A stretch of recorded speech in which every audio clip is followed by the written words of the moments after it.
Alright, a wonderful good morning everybody and welcome back to my channel. God's Shadow here. And once again we're trying to build up on what we just 5-0'd with in Esper Control. I changed the deck up a little bit. I'll go over the changes in just a second because this weekend of course we're also going to be playing Grixis, so no worries. We won't be changing decks for a whole long time here. I just didn't want to leave unfinished work and business because I wasn't 100% confident in the list that we played last time, and this time around, as I said, a couple of things changed. So first of all, I took out Teferi because there's basically, except for blue-white, only Twiddlestorm maybe where I would want to have Teferi in, and all the other matchups are better served by having card advantage or discard through Esper Charm and Gravitate through Kaya. And then because, except for Hogak, the meta turns out to be quite grindy and quite innovative. So this is actually the modern that I like a whole lot. And I wanted to play a little bit of sweepers here because especially the Soul Herder Time Warp combo deck, or whatever you want to call it, is hyper grindy and has a lot of value that we cannot beat without having sweepers in, and then Kaya can take over from there. Other than that, Tron is a problem, so I put in Ceremonious Rejection. Don't have a whole lot else though, so we have to see how we actually win those games without having an actual win condition except for our manlands and the occasional Snapcaster beats. Plague Engineer for the tribal strategies, and then against control we should be pretty good. So let's jump into a league, and then for the next league I'm gonna go with Grixis here. Are we playing? Yeah, the correct deck.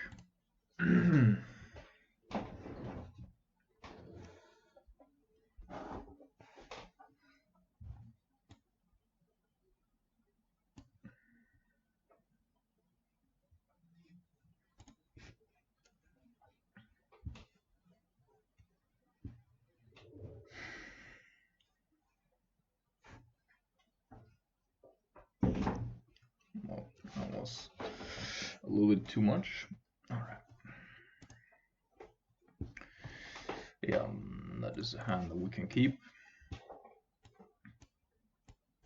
Usually I would go with the fetch land here in order to hold Lightning Bolt open and then play a Jace on turn 2 without having to consider on whether or not I want to go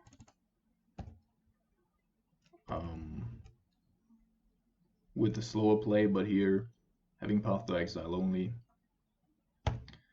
that's probably gonna hit our Jace.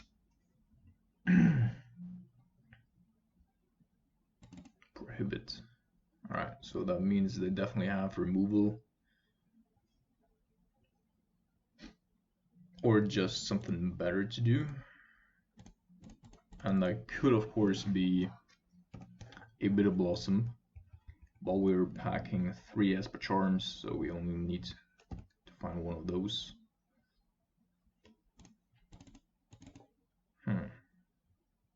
Interesting.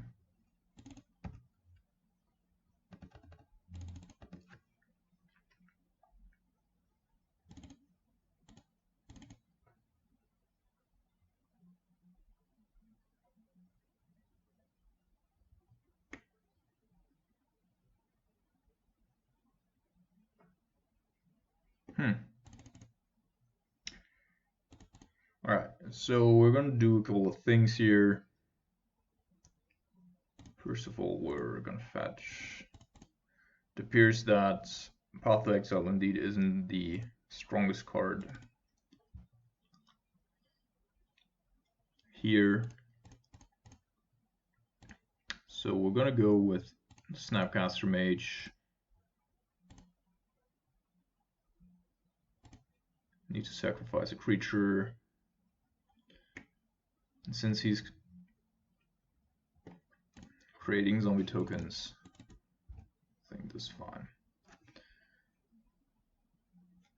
There is the Esper charm already.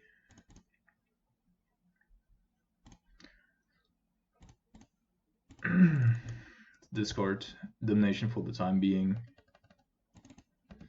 So Prohibit is a pretty cool card, despite not being able to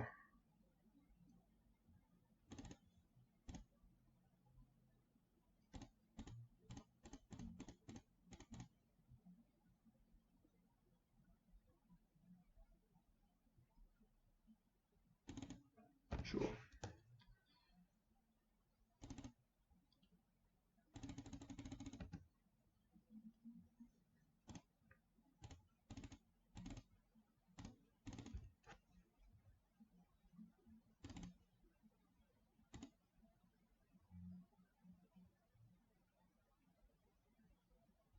We need to be a little careful also because they do have the Field of Ruin, so our Celestial Colonnade might actually not do a whole lot.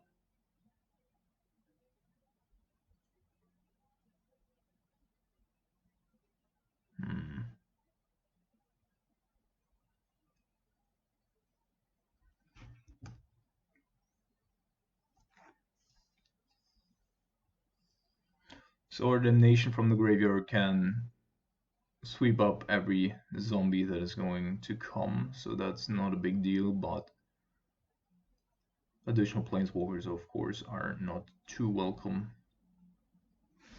But I think what I'm going to do is play the island because I want to have the lands anyway in order to facilitate our Snapcaster into a Cryptic at some point. And then we could, of course, go after his cards in hand, but I think I would rather have him take up on the Liliana and then use Esper Charm to draw 2 to discard irrelevant cards.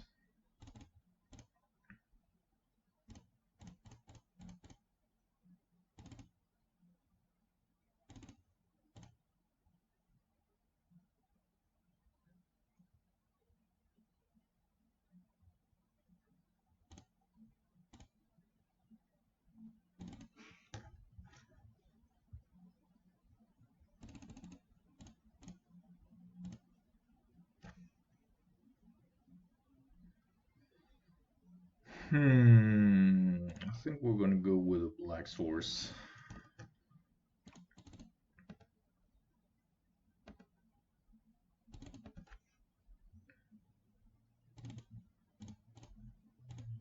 Alright.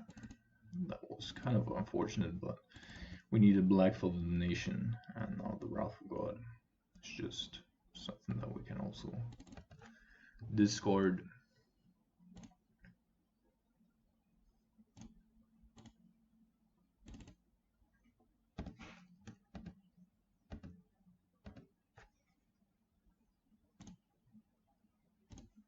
So return, draw a card.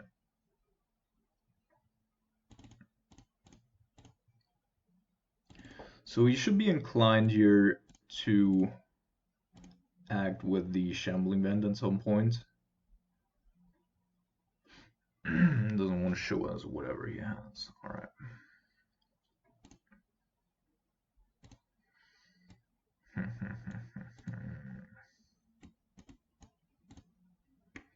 So feels like the Combustible Gear Hulk would actually be a pretty good fit here, because it also hits enchantments, and for the most part we only have one kind of planeswalker in the game, maximum 2. So that could get us back from behind. Also, it's just a pretty potent card there. I guess that Path to Exile for the most part just doesn't do anything here. Of course, we need to have removal for Shambling Band. but that removal could also come in the form of Kaya's Guile, so that's alright. I think I'm gonna take a 1 Wrath here for our... Actually, Force of Negation is also the card that I want to have here. Kaya's Guile is probably not too great. So our opponent could be playing Bitter Blossom, but just playing or bringing in Plague Engineer here on a hinge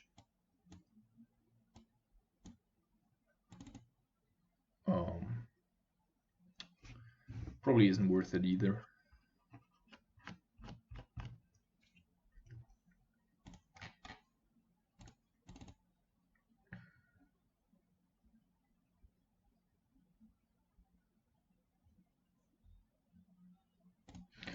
Opponent starts the game with 7 cards. Probably discard spell, yep. I would assume he's gonna take the Force. No.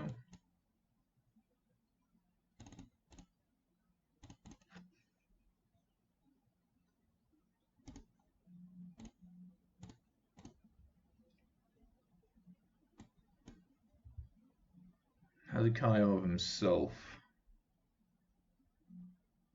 I guess we're not going to go against the Oath here as long as we don't have a creature.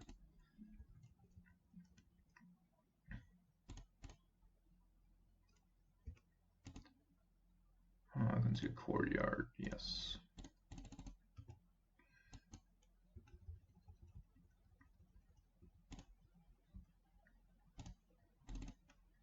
It's probably also playing Gideons.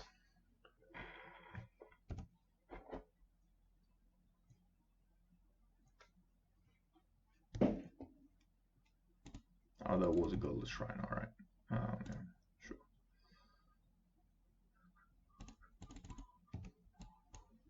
So one of our 2 Path to Exiles.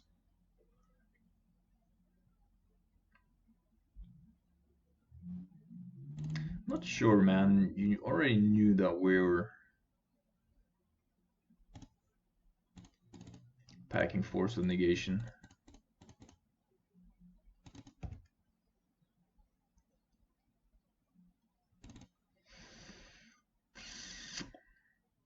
Yeah, that's probably worth taking a turn off here off of the Tar Pit.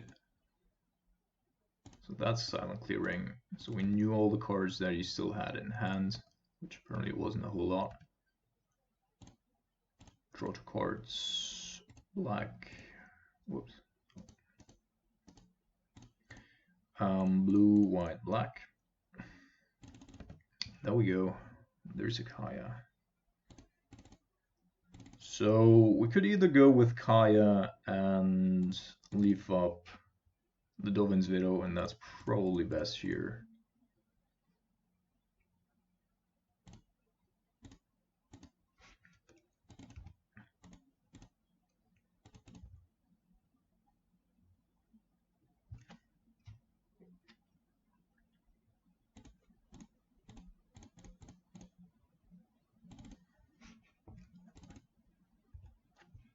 There we do have something. So he's probably going to be forced to attack here. Since he has the field, I'm going to go with the Oath. Otherwise, I would be inclined to take Fatal Push.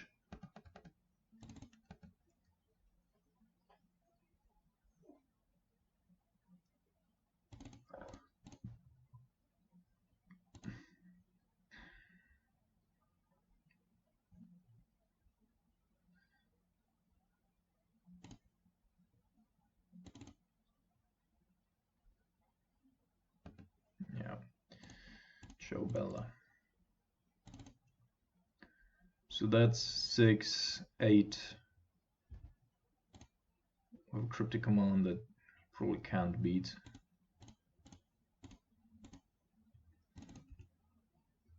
we can just go.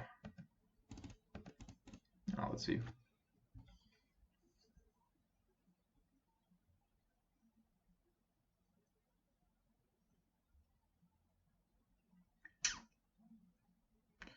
That's somewhat problematic.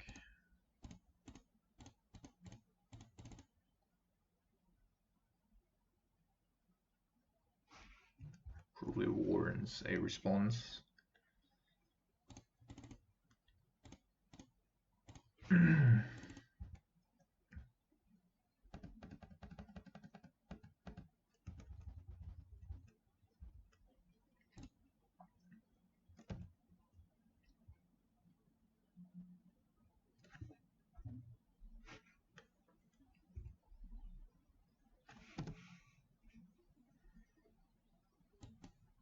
Well, at least he can't complain about what he's drawing here.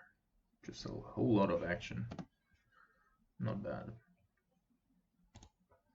Alright. So we already have enough to protect our Kaya. Which is why we don't need to take her down here. 10. Then 2 or 3 hits off of our Kaya, Giles, Spirit Token. Handle it, yeah, oh my goodness.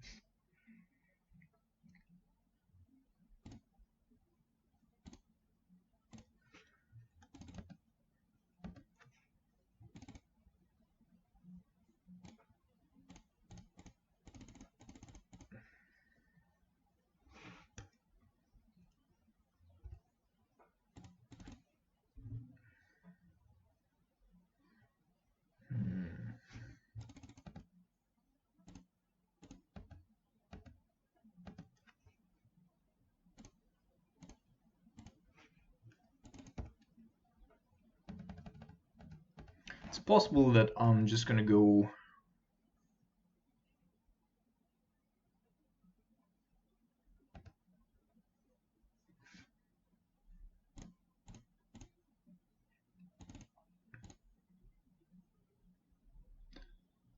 with Kaya's Guile here because we tick up one more time, we put him. Alright. Off to the next round.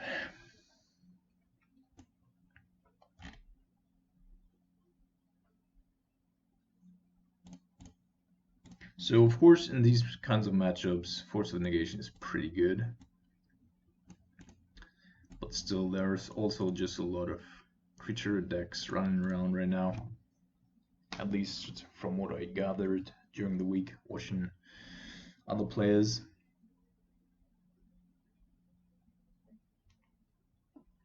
And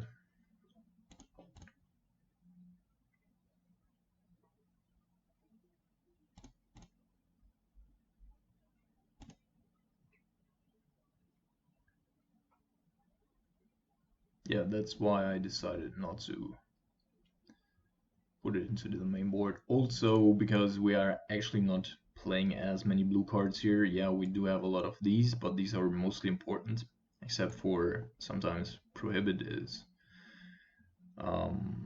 depending on the scenario we're playing in, but Kaya's Guile and Esper Charm, like Kaya's Guile and Kaya you cannot pitch anyway, of course, but Esper Charm I most of the time do not want to pitch.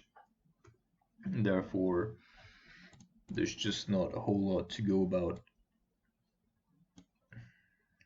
A post board over bringing in Dovin's Veto, Force of Negation, probably like Ceremonious Rejection gets drawn, then the situation is just somewhat different.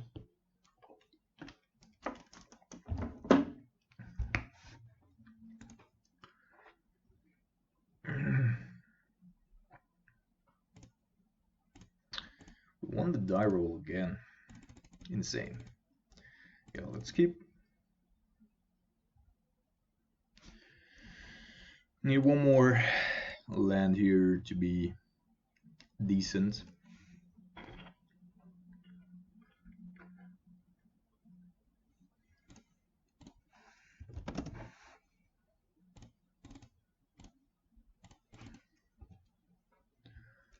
So if our opponent knows us, then he might expect to risk his player. Therefore, Soul Scar Mage. That's not great. Alright, so we do have the Godless Shrine that we're looking for. I think we're gonna try to use Prohibit here, and this is actually why I put in Prohibit, because all these very fast, very aggressive red decks, you don't want to be playing like Mana League or whatever, because alright, this needs to be, well, I guess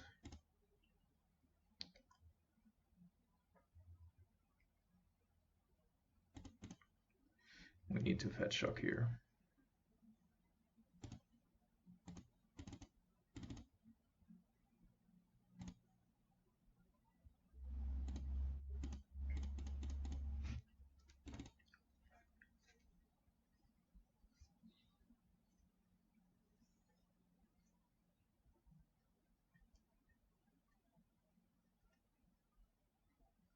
So it could be Red Prowess, could also be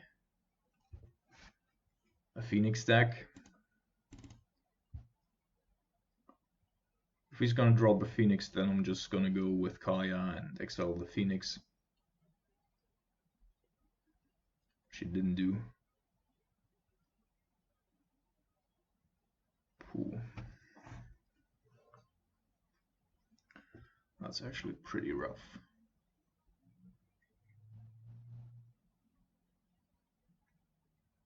So if you go with Kaya and tick her down, she's 100% gonna die to somewhat, or like 2 darts or whatever.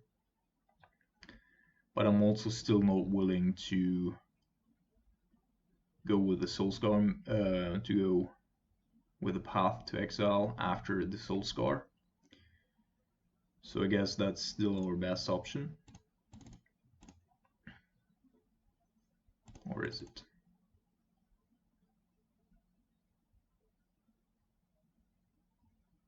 Or maybe it's not. Skya needs to tick up. We need the life. And Jace is a good target here for Lightning Bolt or whatever. I can also block. Yep, yep.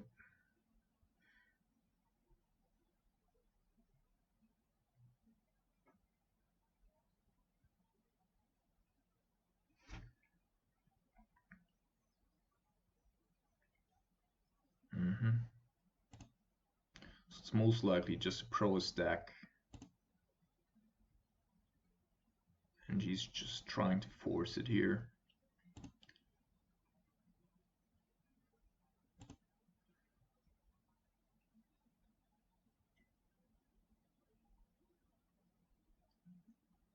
But going after the... Alright.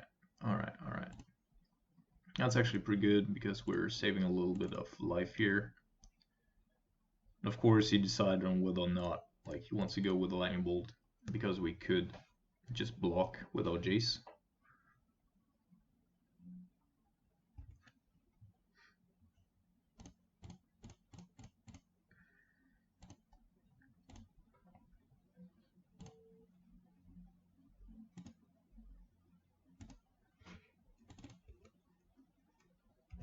So hopefully our Kaya survives a turn here. That would actually be pretty important.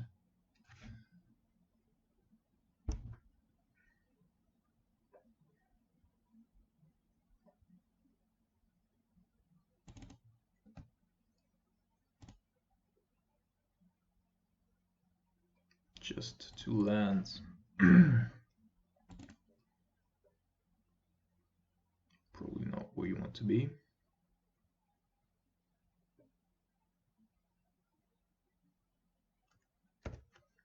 And we can also get rid of the second Faithless Looting here.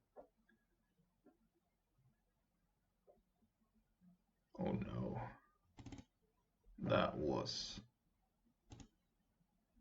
somewhat of a bummer.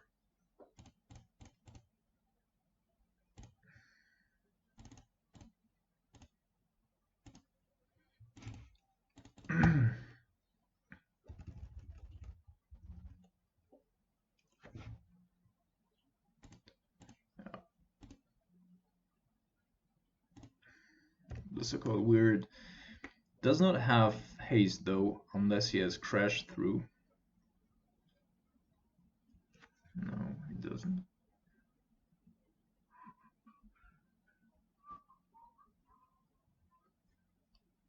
I think I'm actually willing to... Am I? I mean, what else could you have in hand, right?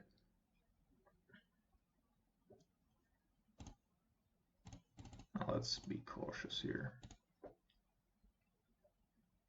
But one really has to say, like, Kaya already pulling a lot of weight here. Getting us Central Life back, just exiling a couple of creatures, providing a possible win condition. 1, 2, 3, 4, 5.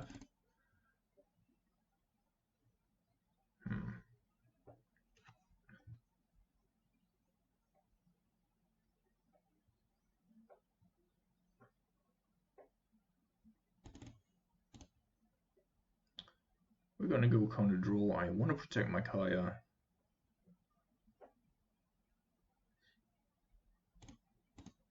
So we're gonna go counter tap, kind of bounce.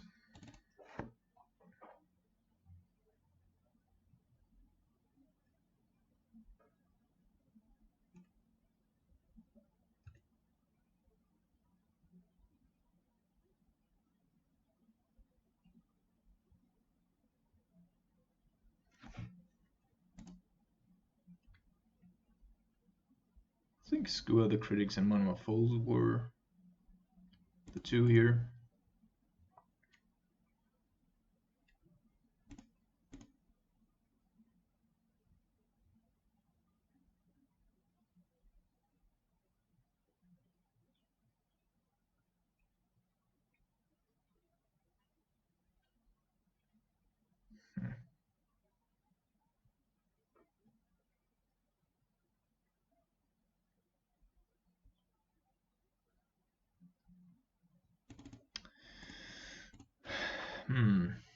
Alright, so we still have Monastery Swiftspear here, and we could also go with the Lightning Dart, although I do not think that that's going to work out.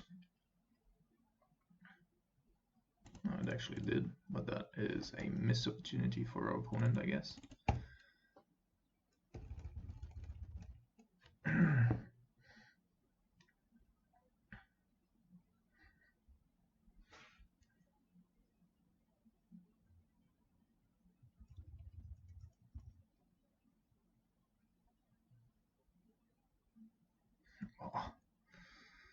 Alright. That, of course, is unfortunate. Maximum punished here.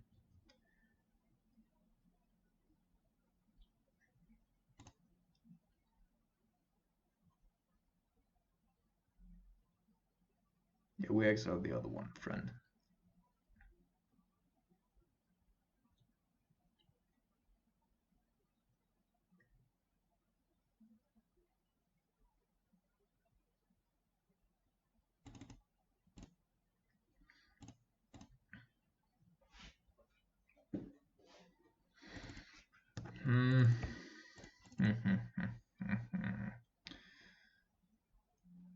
I think that was actually a mistake. I should have not killed it. I should have just ultied.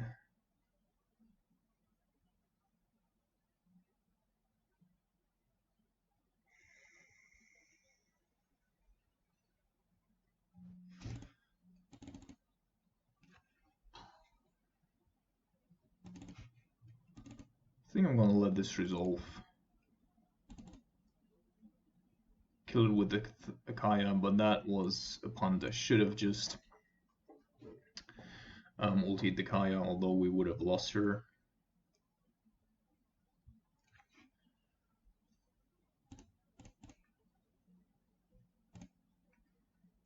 This is a little risky because he does have 3 mana spells.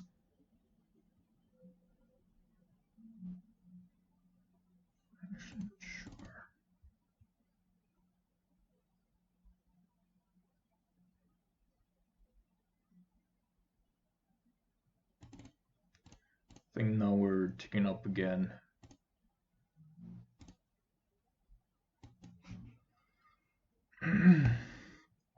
Just block with the Jace in case something comes up.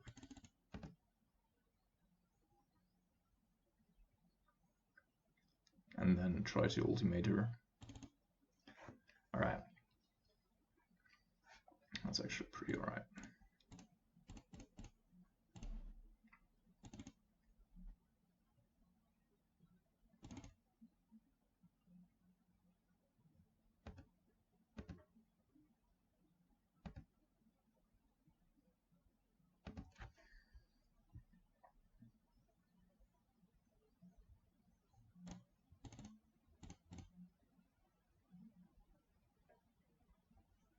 Oh my goodness.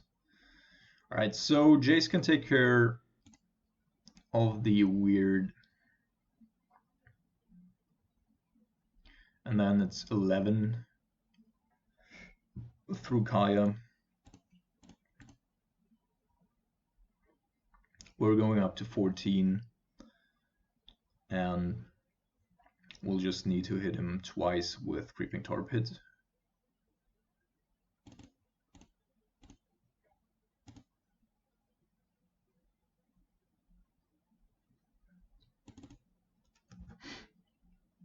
We haven't drawn great here. By the way, that situation there, if we had a Mana League instead of a Prohibited there, that could have gone major bad.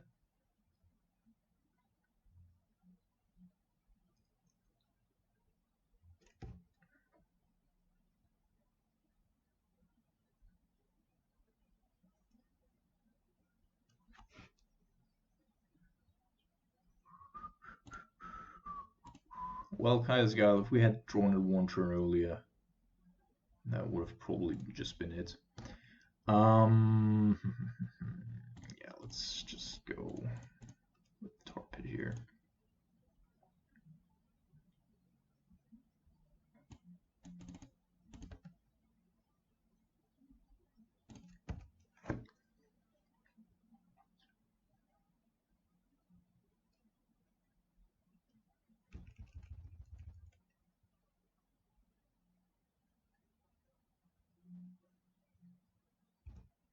So strong.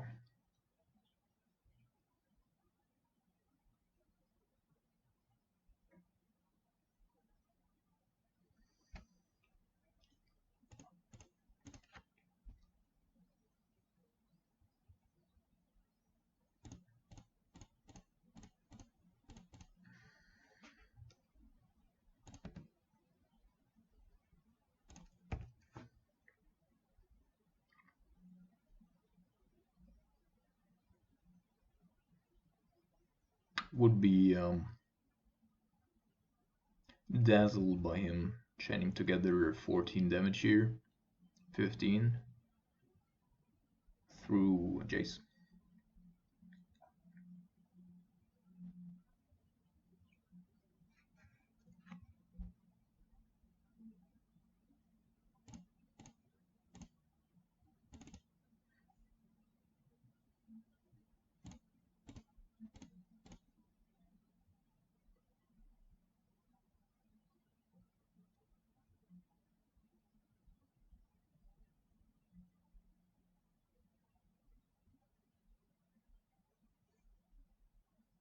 Clutch.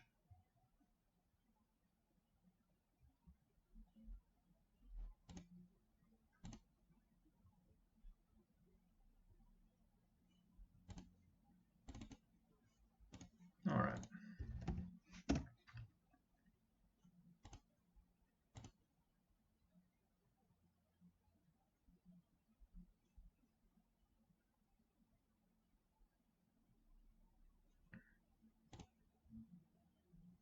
Ah, that was just game one. Whoops. I actually thought we already played 2 games here. So, I guess our sweepers should remain. Cataclysmic Gearhulk is also not too bad. Other than that, collective brutality definitely a must-have here. So one have that, one have that, one have that. I assume that our opponent's bringing in some sort of Blood Moon action.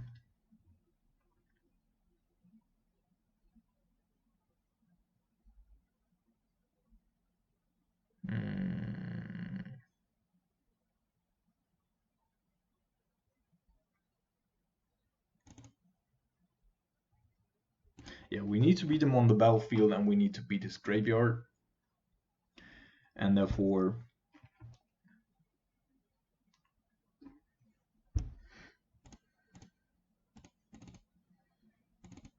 yep. So he's playing 8 to 12. So at least 10 prowess creatures.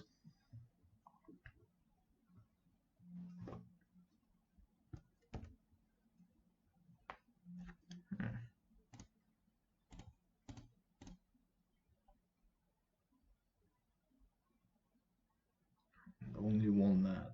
So we're definitely going to go after the Swift Spear here. Then he has a Lava Spike and a Lava Dart. And he probably attacks with Soul Scar and then goes with Light Up the Stage in order to fetch more lands here.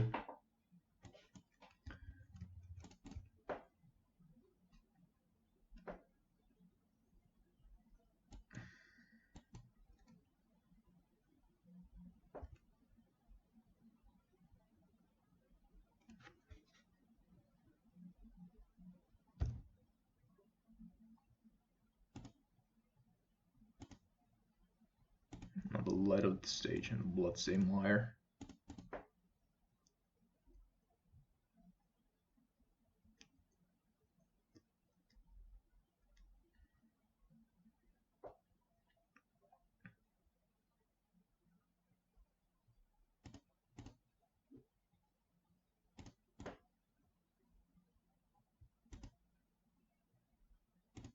Oh yeah, my goodness. So, by him, on the one hand, already playing the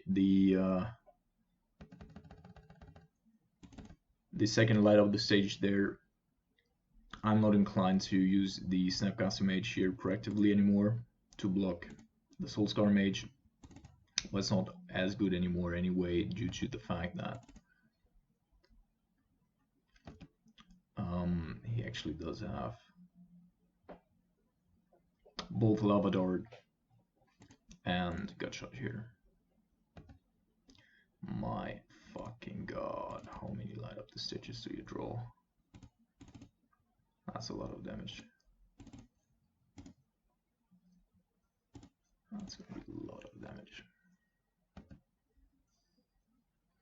Alright, we're gonna block. We can't. He's still got Gutshot. So we're taking 6, 8.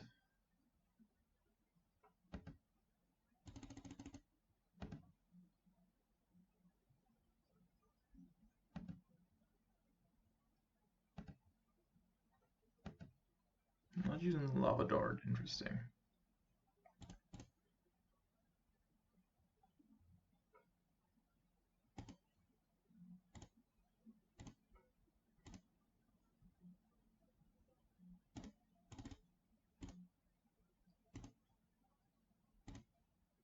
We are super unlucky here with our draws. The question is, can we just die here next turn? It's possible. He's got, I think he's still got a crash through, right? So that's not doing anything.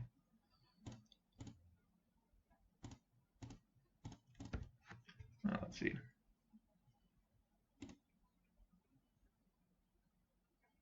Yeah, we're dead.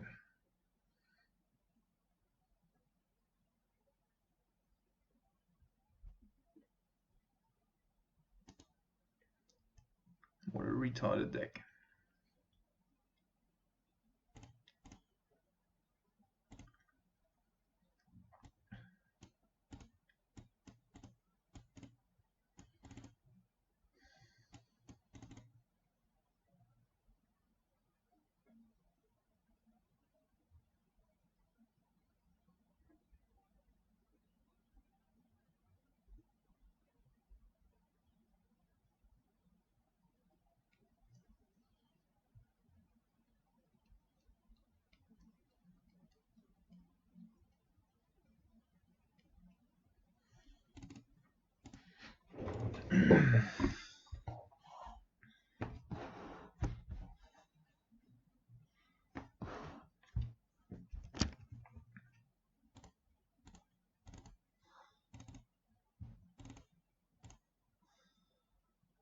Fuck you.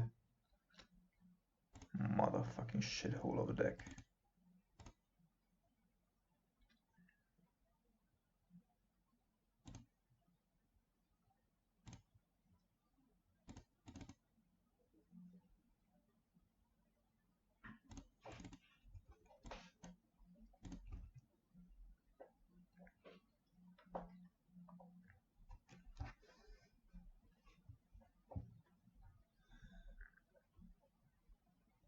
Well, it's not the deck, of course, it's the program, but still.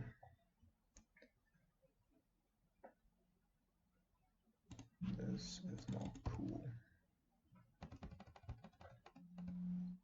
Alright, so Kaya's Guile is pretty alright for us.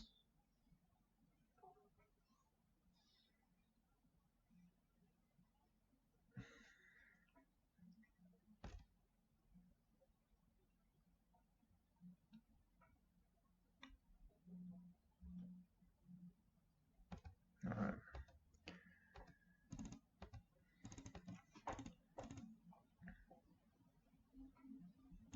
But the next card that we draw is a cryptic command,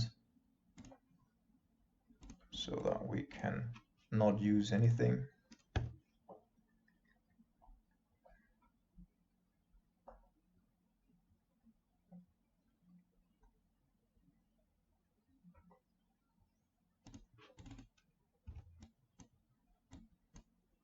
Kaya's Guile is actually pulling a lot of weight here.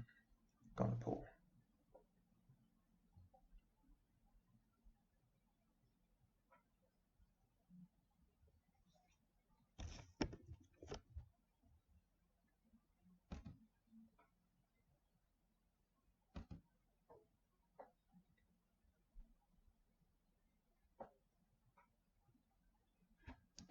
So I'm not showing him the Kaya's Guile just yet or in our turn because I want him to exhaust his spells in order for us to also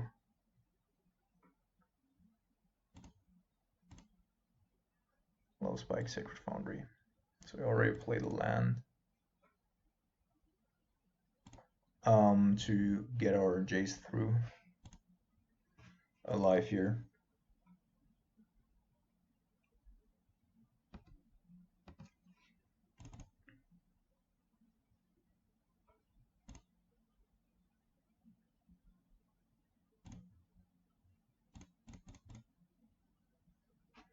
So back to 11.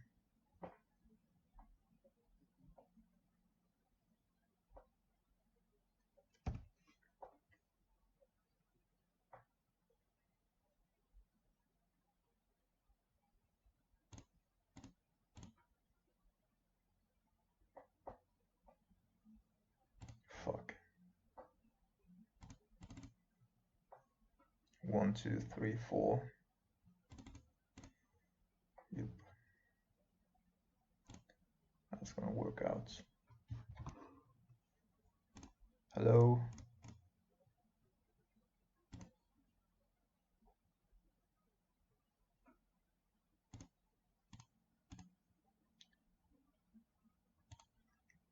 So right before we're timed out here,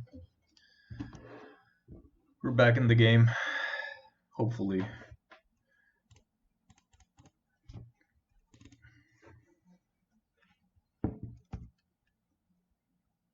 I really reduced that. It's only 4 minutes now. So we're gonna be hit by a Bedlam Reveler here, which of course is super bad for us, especially if he happens to find a lightning bolt.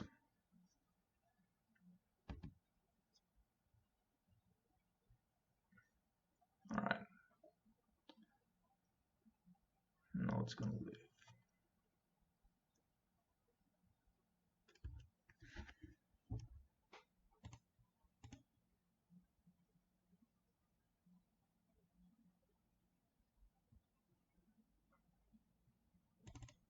So now a damnation or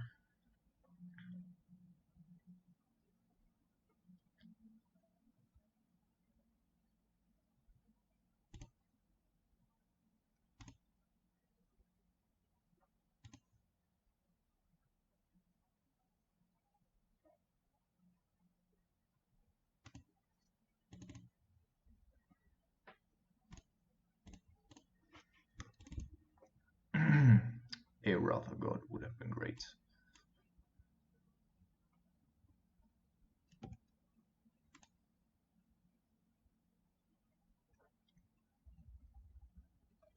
Blissicle can certainly deal a whole lot of damage here. Especially since we're thinning our opponent's deck by the second.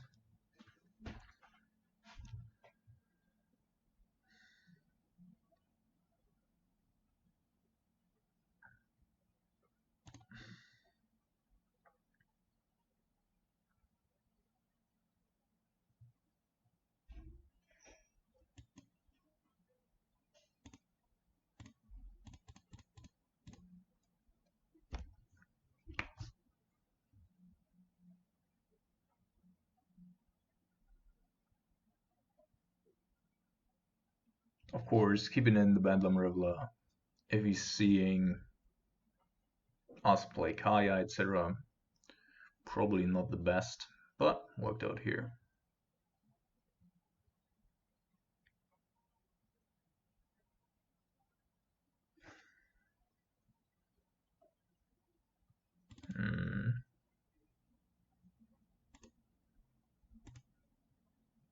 So Jace is soaking a lot of damage.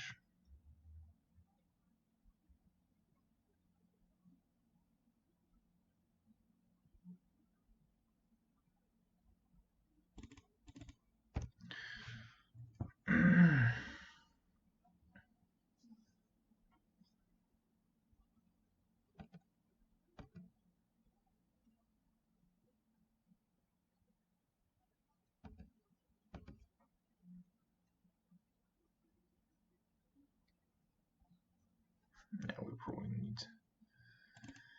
need to do something here.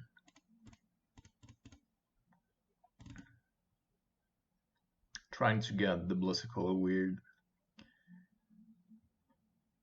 If we don't, then that's that.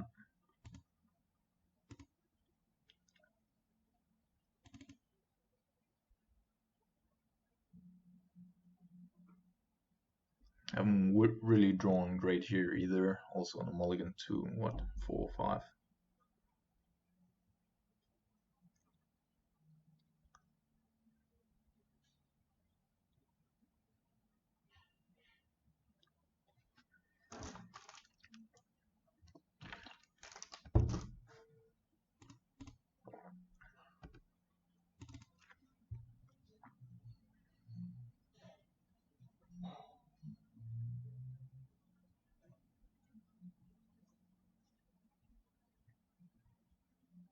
Gut shooting us, sure. I guess Lavadord is our demise here.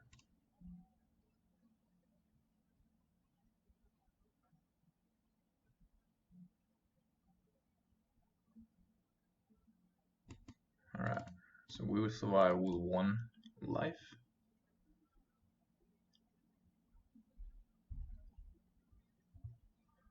I mean, Snapcaster Mage isn't bad. It's just that Creeping Torpid dies and we actually need a Kaya or Kaya's Gaia. that to the bottom.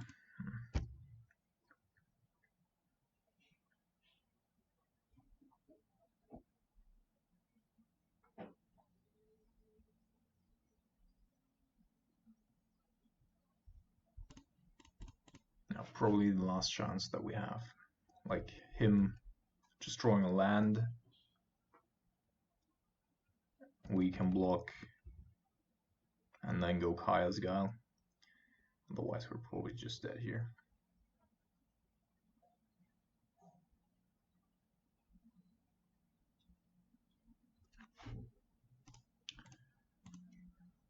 Oh, man.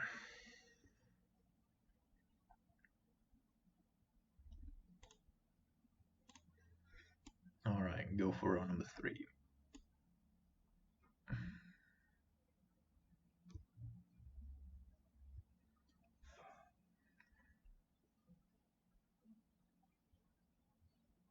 Games 2 and 3.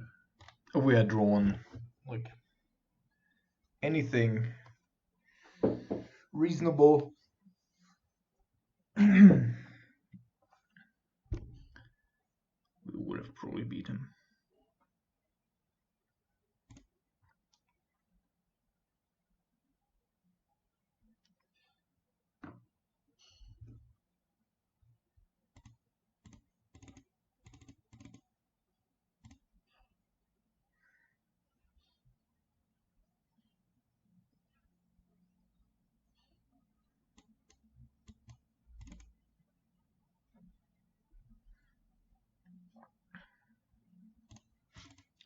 Alright, so this hand, except for not having counterspell, this hand looks pretty decent.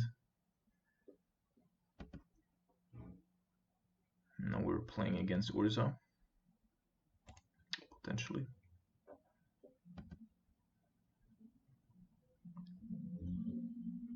And this is actually one of the reasons why I like Kaya right now in the meta, is that Urza Thopter Sword basically gets stopped by two things. On the one hand, it's Plague Engineer, of course. On the other hand, it's continued Graveyard Hate. My god. And Kaya, of course, also just picks off all these tiny things here. Yeah, I can't do anything about that.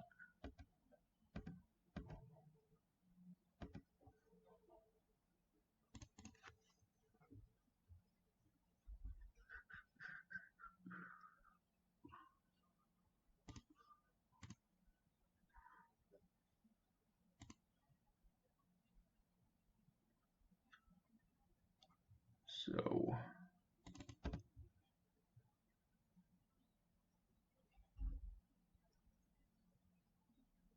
just a land. Well, then we're gonna show him the land. And I'm gonna go after the artifacts that he has here, because that's one way for him to facilitate Urza, and then in between we can still go after his graveyard.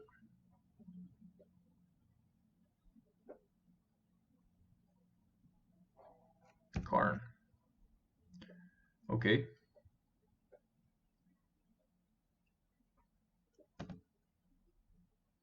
That came unexpected, I'm not gonna lie.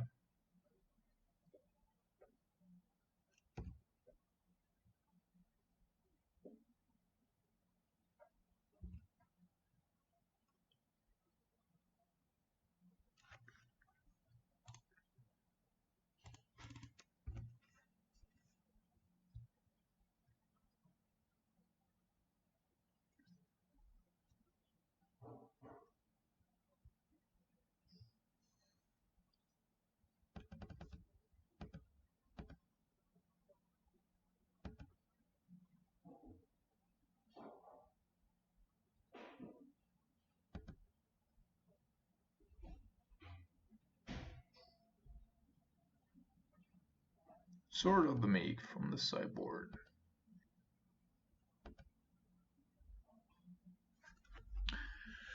Great. So our opponent already does have the means here to go 1, 2, 3, 1, 2, Ware of Invention for a Thopter Foundry. Problem with that is that we want to use our Esper Charm. So Esper Charm by itself doesn't do a lot here anymore. Already does have Sword of the Meek in hand. So we either get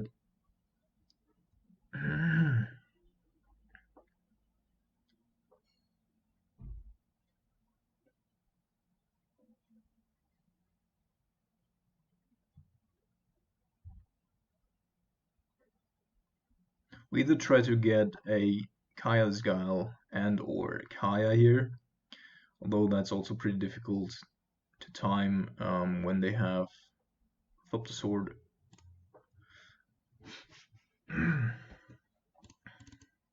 online. And therefore, we're just gonna wait here.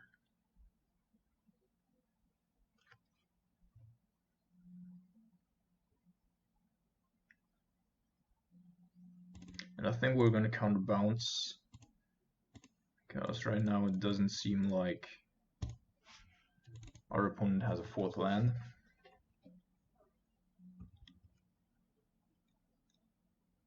It makes sense having the whole combo like in your back pocket through Karn.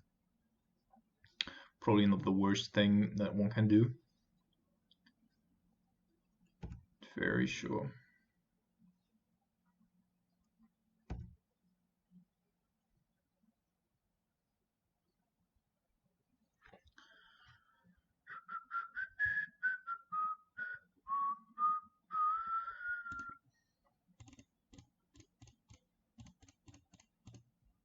So don't want him to bounce anything.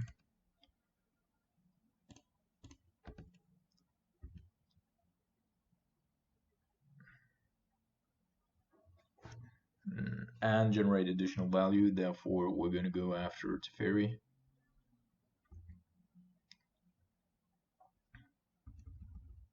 And then next turn we also have, after the attack, we still would have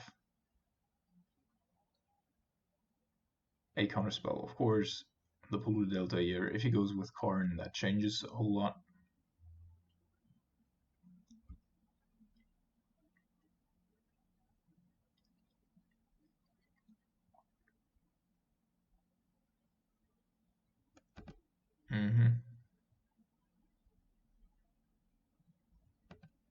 We're gonna go with Urza, alright.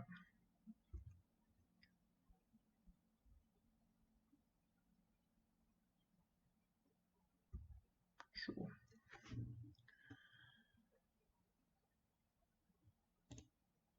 So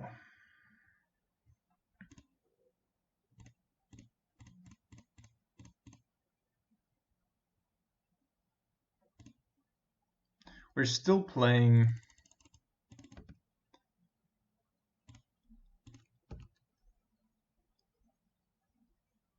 a couple of sweepers here. So for the most part, I'm just gonna hope that we're actually drawing something. Shit. So if he has a Thopter Foundry,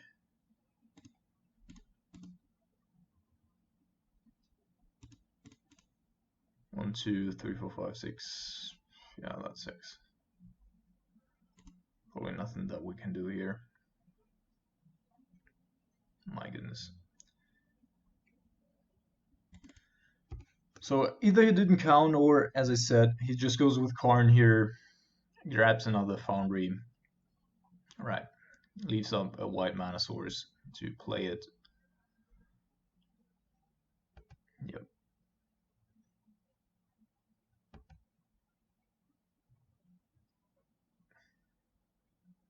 Alright, good to know. So this is not infinite yet, because I think he can only tap the Thopter Foundry to activate once. No, maybe it's already infinite. Yeah. Yeah, it is. No, it's not.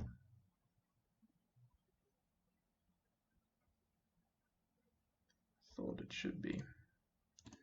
Draw 2 cards.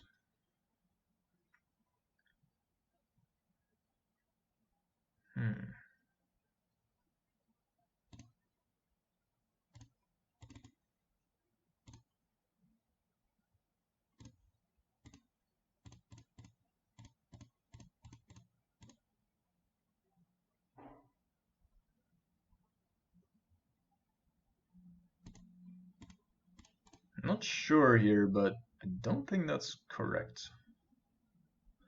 But he also does have another weir and another card. So I guess that's not going to turn out great here for us.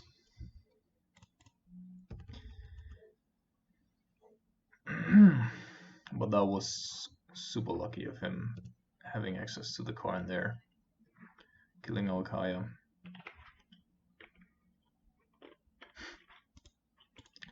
Alright.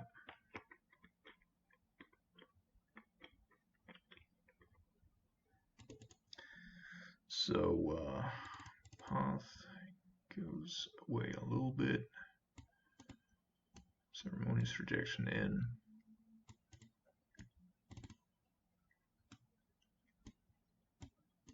Force and negation. Kai's Guile is not great here actually. I think I want to have Plague Engineer.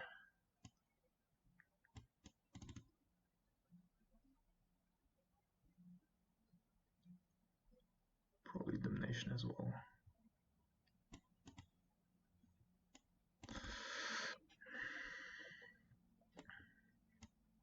Going with Surgical Extraction also isn't the greatest thing that we can do. So Kaya is gonna go down a little bit. Esper Charm as well.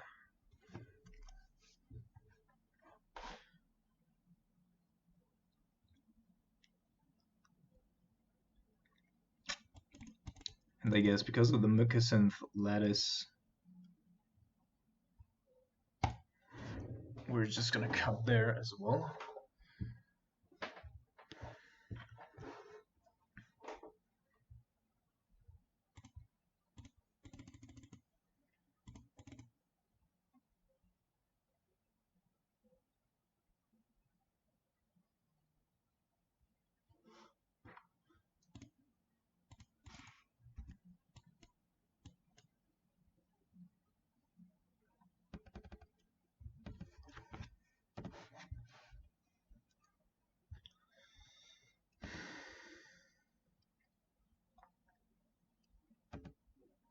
Vicious Bulb is also such a fucked up card.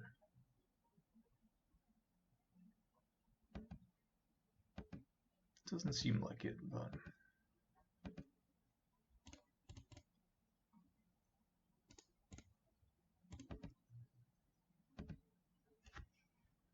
so from what I've seen, he is not playing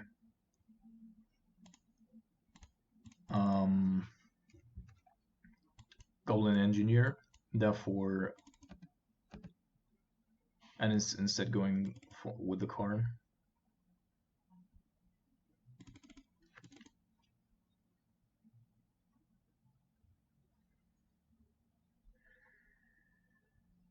Cool. I think I'm gonna let this resolve. For 2 reasons. On the one hand,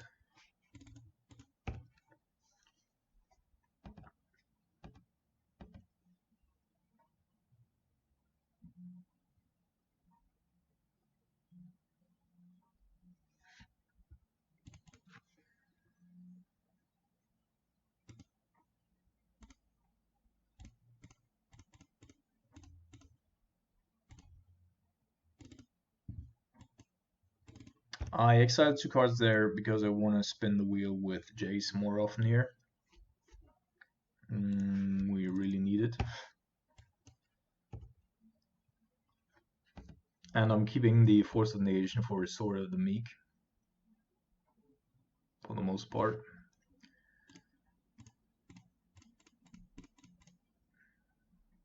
Because that's a neat way of getting rid of that.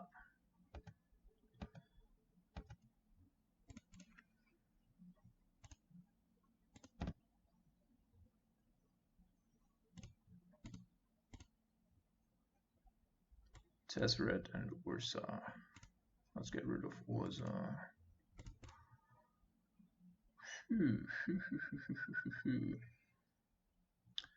that makes it somewhat difficult.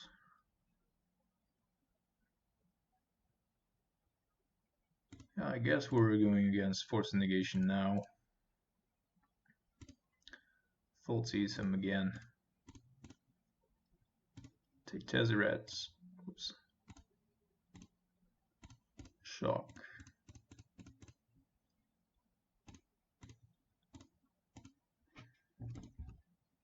And fuck him up.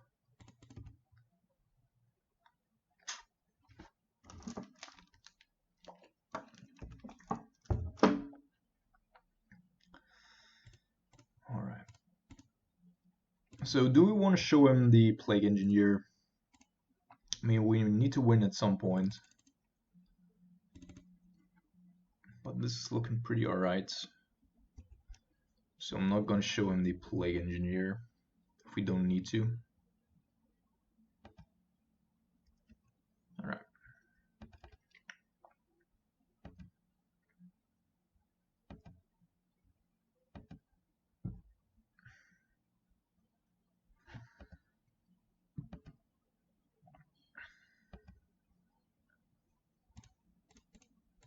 So now I'm being pretty offensive here with the Snapcaster Mage. On the one hand, because it can protect, of course, with Dovin's Veto against Wear, but on the other hand,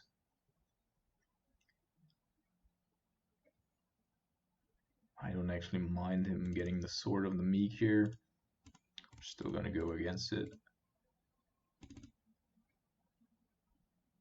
Alright.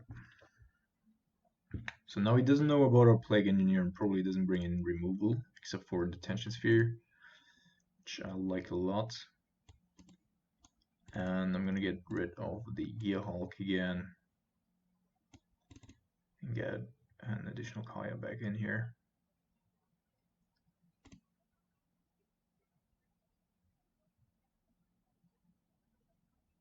Yep.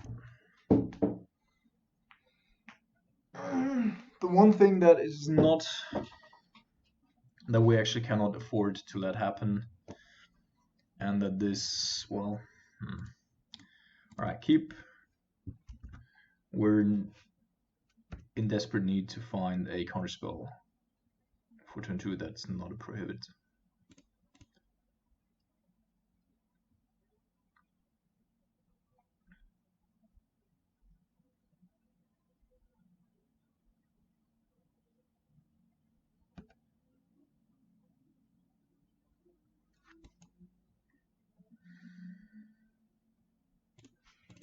Yep.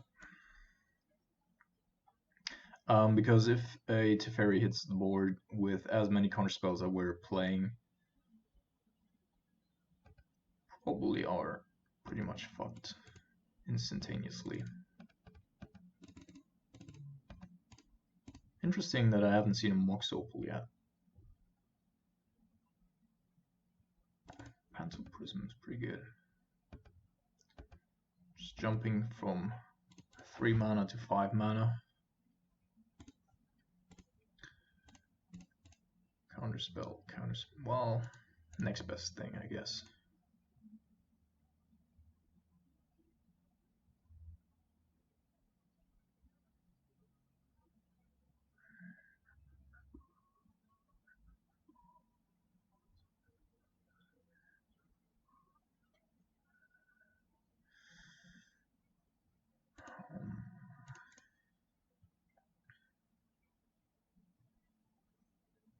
Gonna be a little cautious here because he can also go with the Urza beat down.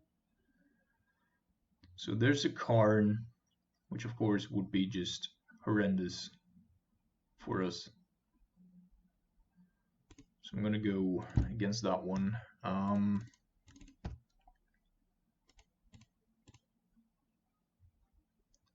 Two Wares and a Pithing Needle.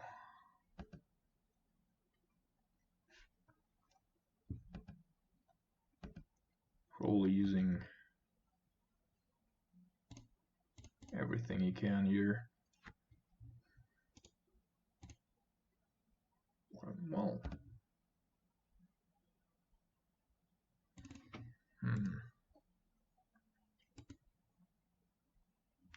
I don't actually see a necessity right now to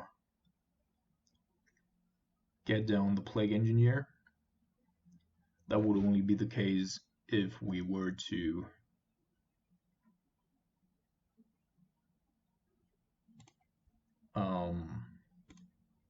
expect the combo to come down next turn.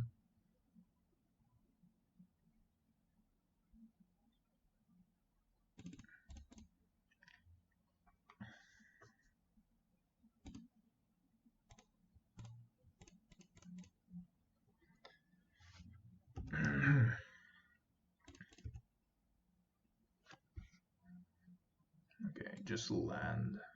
So exactly the same as we were before. And if she's waiting for the end of our turn again, that's really, really strange. Yeah, because why would you? There's a Mox Opal that you cannot use yet, except for the Whir. And I think as long as he's not drawing anything better, we can just maintain the status quo here.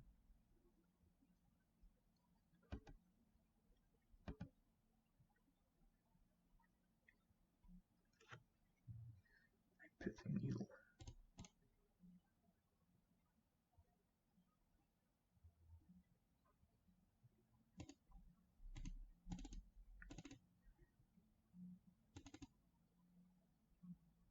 Do we want to go against it is the question. Well, he's got 2 targets. Could also go with Tar Pit. Yeah.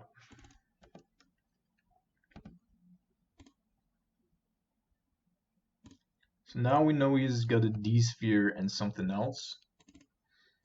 And now I think I'm gonna make him discard 2 cards so that he actually uses his Whir of Invention to probably get one of the combo pieces.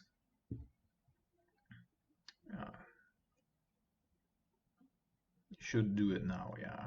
I'm like, this way we protect our planeswalkers.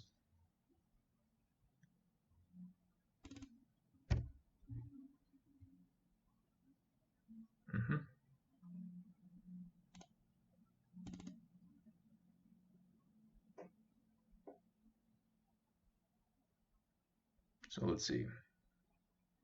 A Karn, of course, could do the same thing as it did last time. 1, 2, 3, 1, 2. What did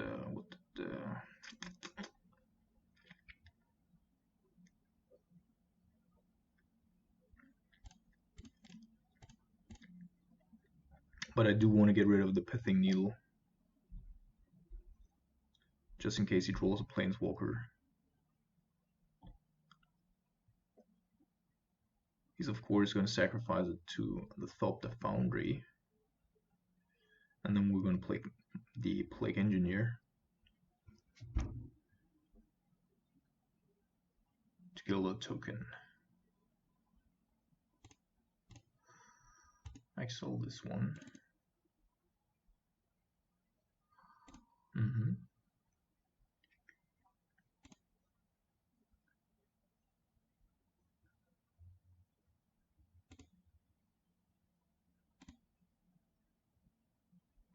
And I think the only way we're really getting fucked here is by our opponent peeling Urza and then peeling the Sword of the Meek right after.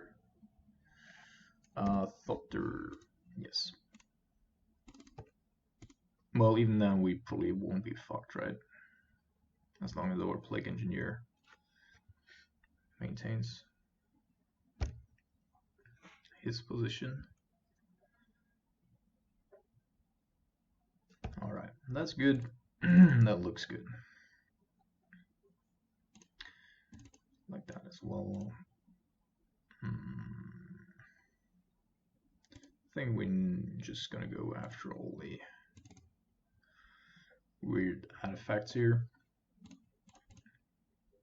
Play Jace to gain a little bit of card advantage.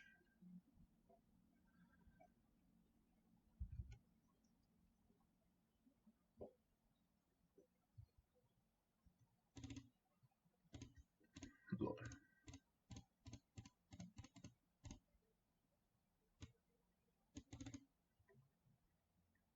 GG's opponent, GG's with your combo wombo. Off to round number 4.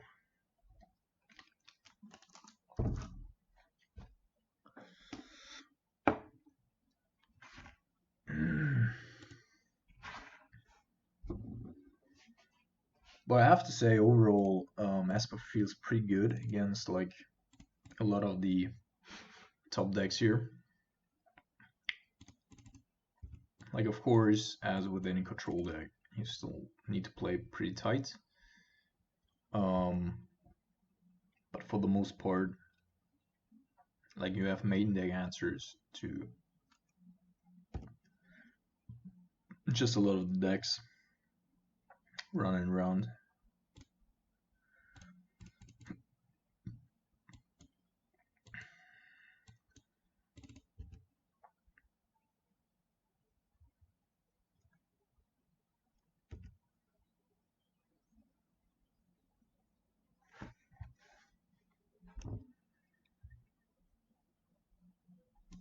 And I mean, the sideboard isn't even. What?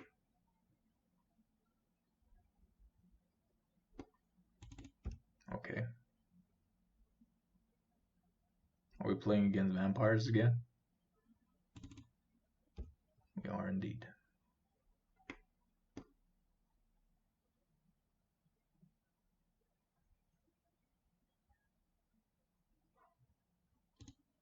Well, I think so. The worst thing that can happen here is our opponent bringing down what's its face?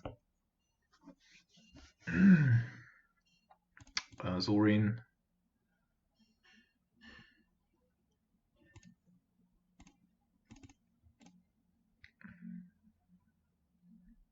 But I think I'm gonna do that right now. Before he's playing a fetch or something to bring back the bloodcast.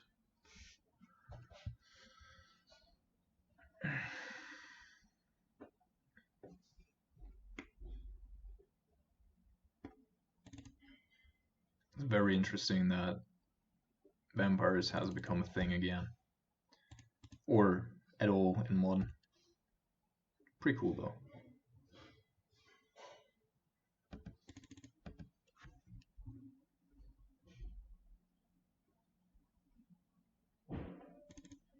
Sure.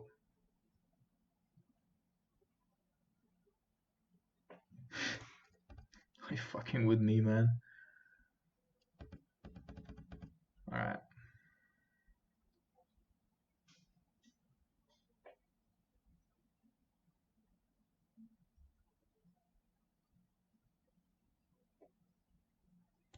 It does have a fatal push as well. That's unfortunate.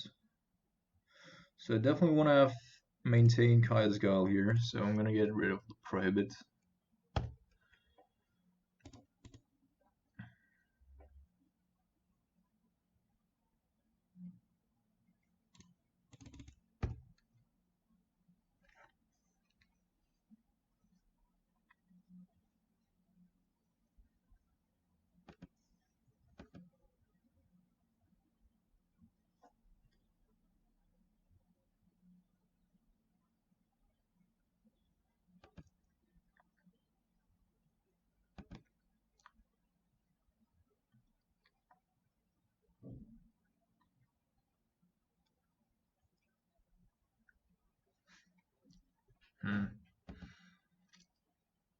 I'm gonna take the damage here for a bit. Another Bloodcast? My fucking god.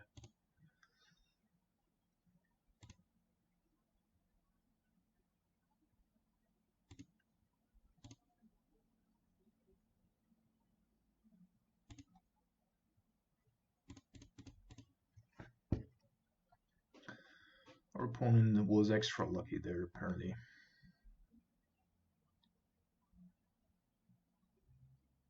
At least against any other deck. I think with Grixis we would have a real big issue here. Because for the most part we just can't beat Bloodghasts.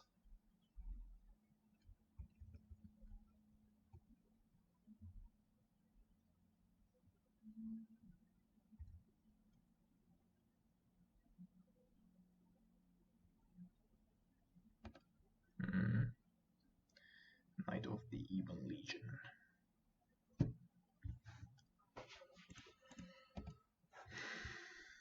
Well, at least we have a lot of paths.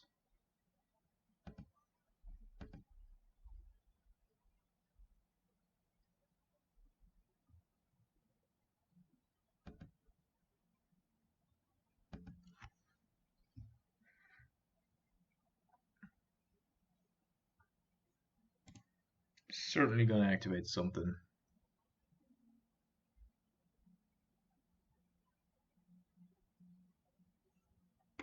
This one's pretty strong.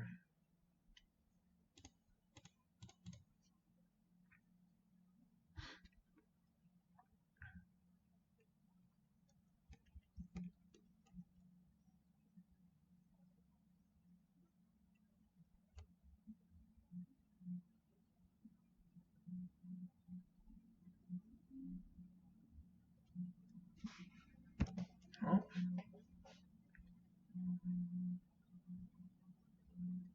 And this is what I meant, like right now, on Moto, so many players playing so many, even weird brews or bringing tribal vampires or whatever. And overall, there's of course looming Hogak, but without that in the format, I think it would actually be quite good.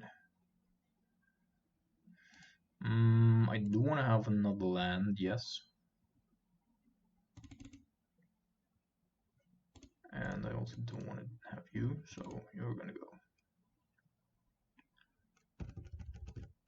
Sadly, it's just two colors, so it probably does have.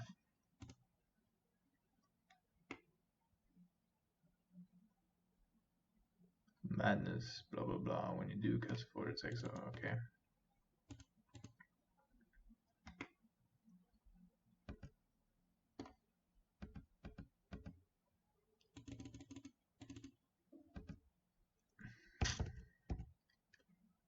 Pretty strong.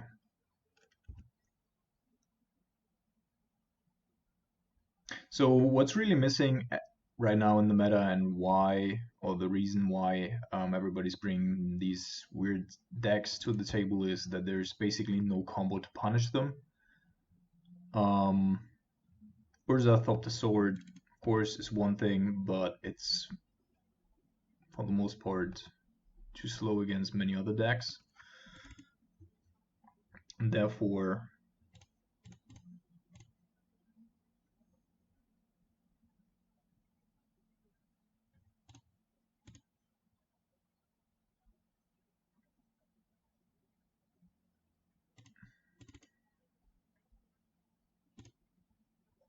so each opponent sacrifices a creature and we generate a white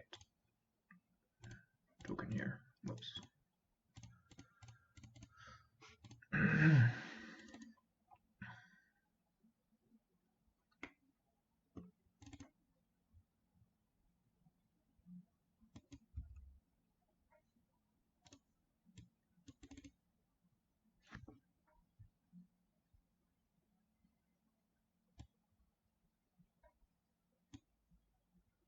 Sorry for the background noise, there's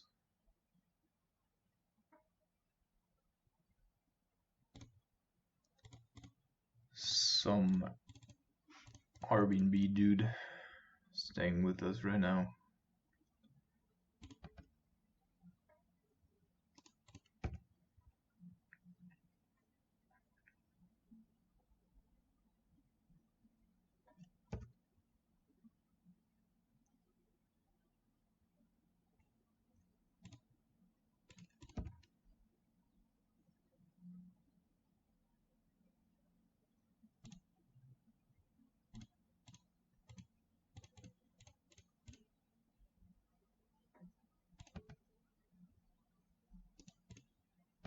Alright, just give me a second. Alright, we're back and with no background noise anymore.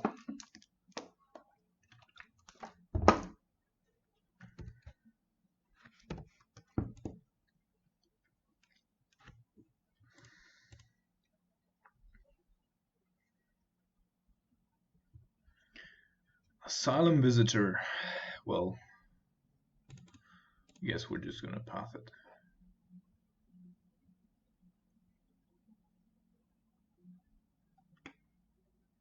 Although he's also losing life because of it. Yep.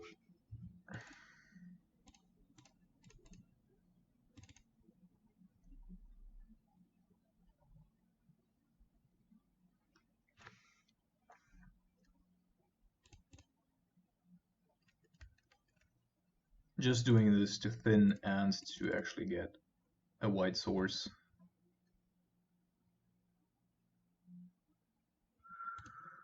Well, did not turn out great.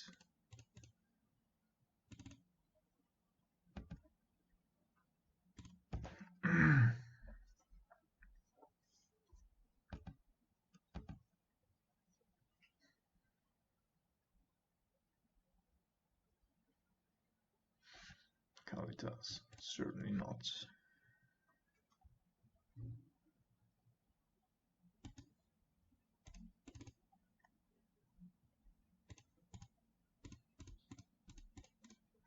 So we need 4, 1, 2, 3, 5.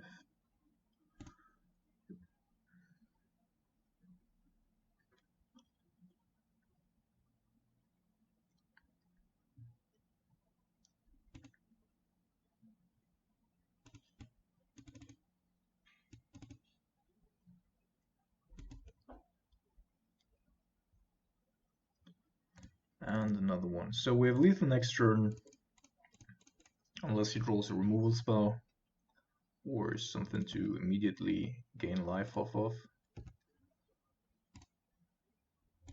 We've also drawn a lot of lands here again.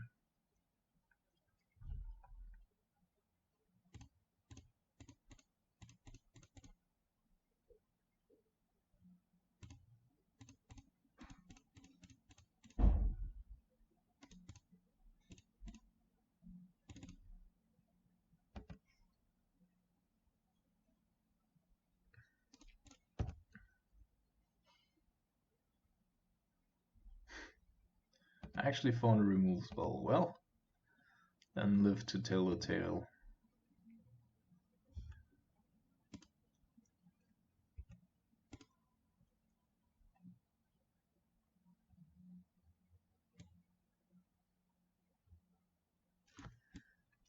All right.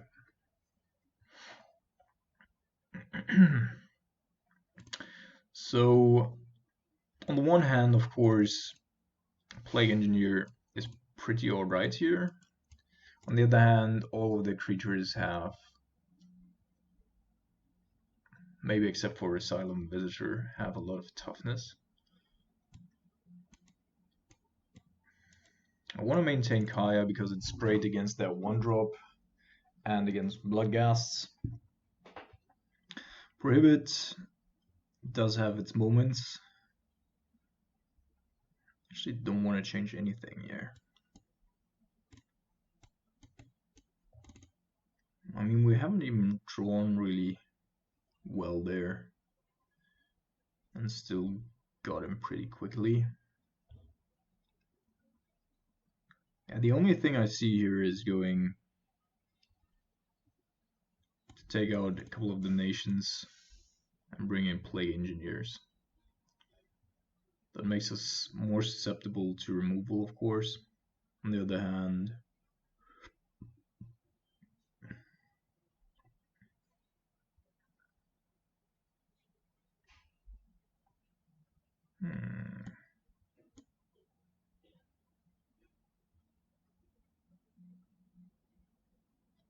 Agility could of course be something to bring in. By the way, here Opt, we need to change Opt real quick. Opt is not a card that I want to be playing going forward. Definitely want to have serum visions.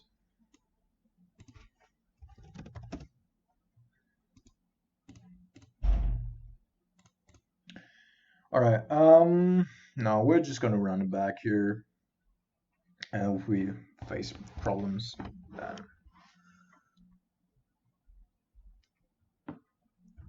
we're just doing that.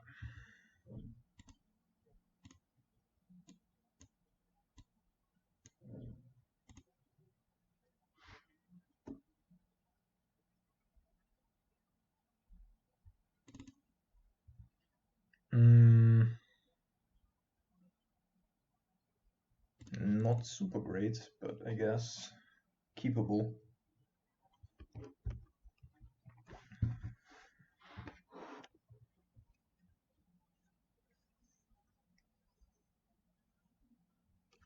So the card that, or the two cards that actually made vampires playable is the 1-drop, the Legion something, and Sorin itself.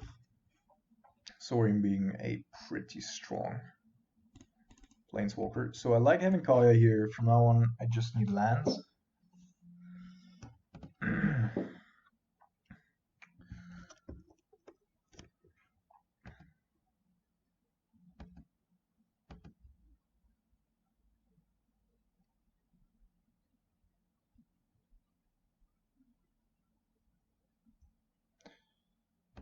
That card is actually quite annoying.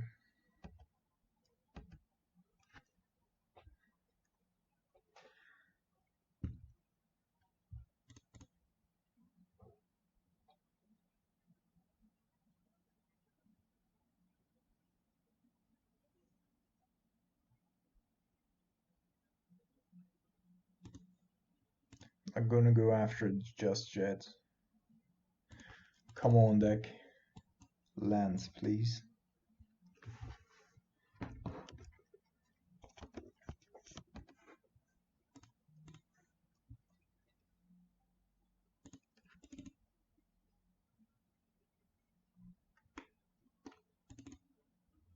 Alright, so this probably tells us that he doesn't have access to Bloodghast right now.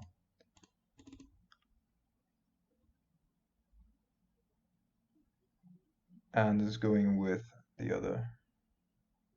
That's probably Sorin.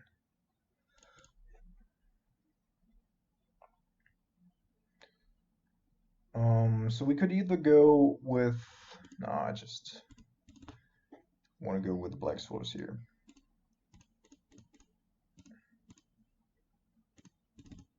Right now we're missing a whole lot anyway, so...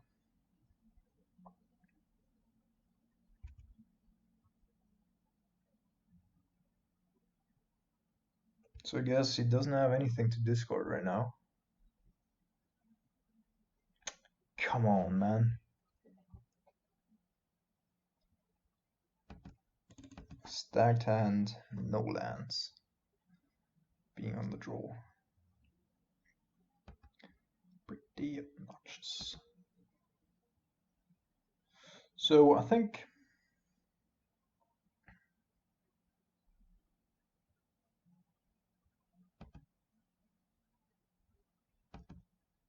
still not doing anything.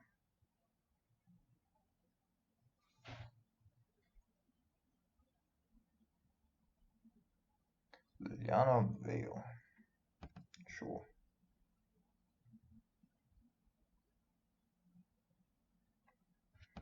Each player discards the card.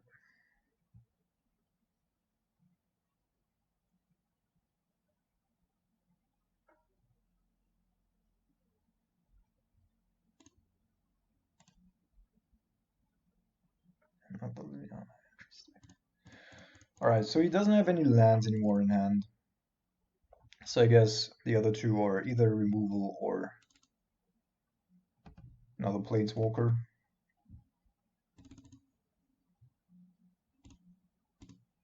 By now it's really fucking me up.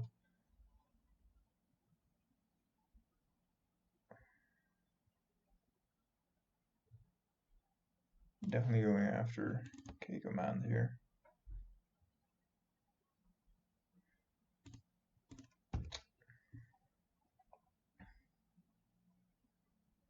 So if he takes down with Liliana, I'm gonna path my own Snapcaster.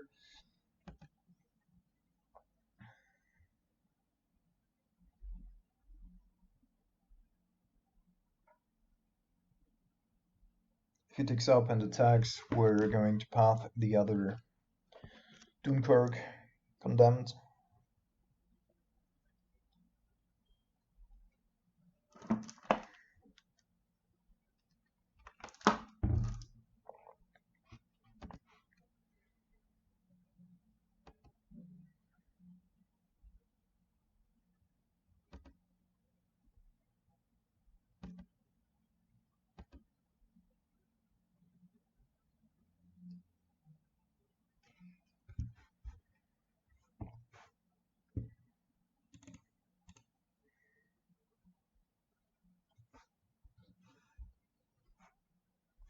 Alright, just a land.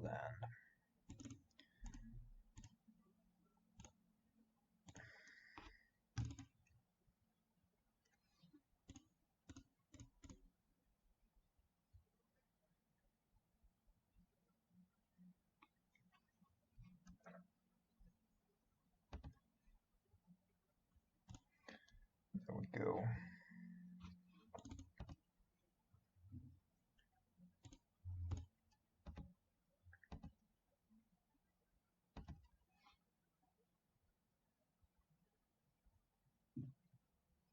So, of course, Kaya doesn't do anything right now. So we're probably going to discard her instead of our Cryptic or Alpa.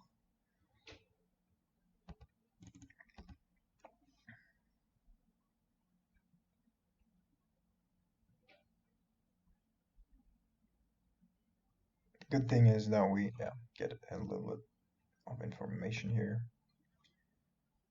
So Kaya could also go after Cryptic, to be entirely honest. Because that shuts down, like we kill it, yeah.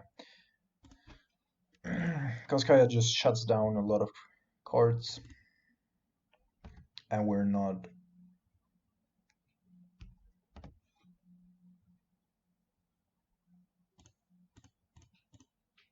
Um, 100% to draw another.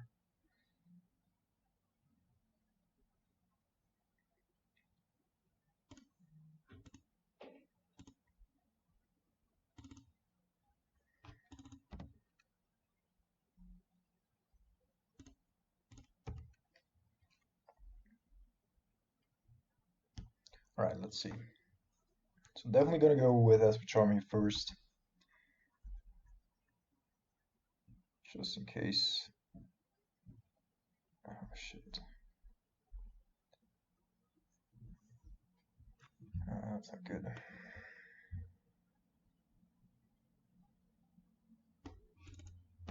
Also does that when it attacks.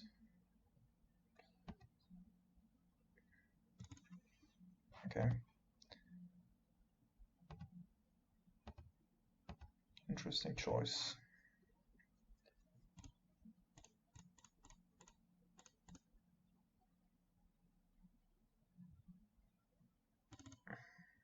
Kind of guy also right.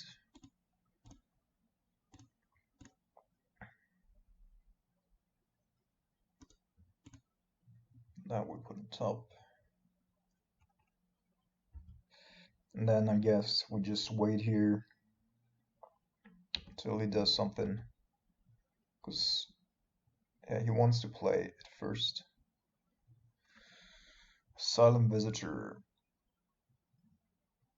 Okay, so it triggers when that player doesn't have any cards in hand. We still do have cards in hand, therefore we're just gonna get rid of the thing here.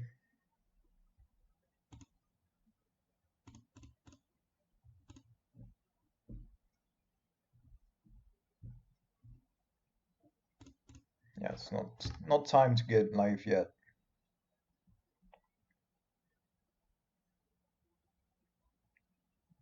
And we want to protect our Snapcaster both against Liliana. Alright. It's not great to have to path all these smaller creatures, but sometimes that's the price you have to pay.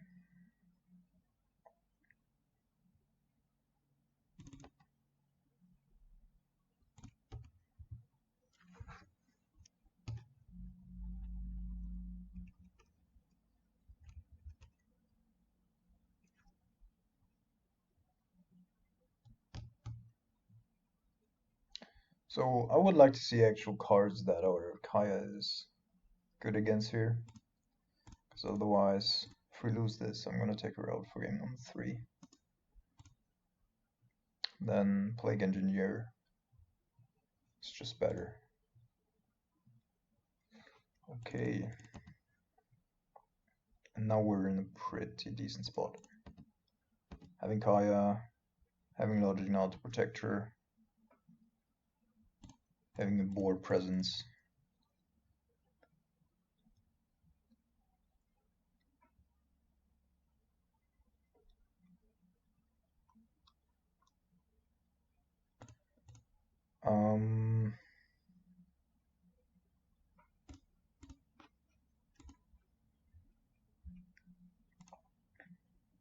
Also, we have a decent club now. So they got 5 in exile. Ticking up 2 more times means it's 9. By then, we also dealt 6 damage, which would equal lethal.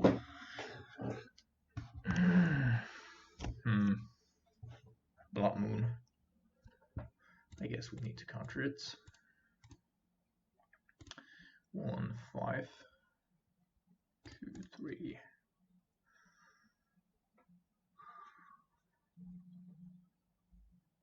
4, 5, 6.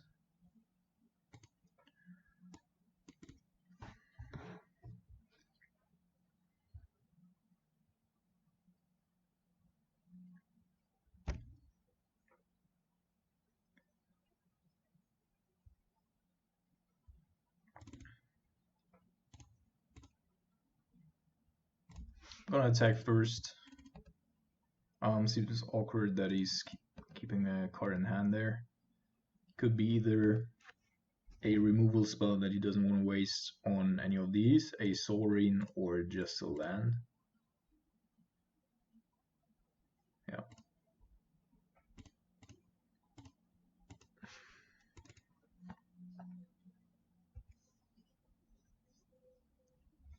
So now one more turn and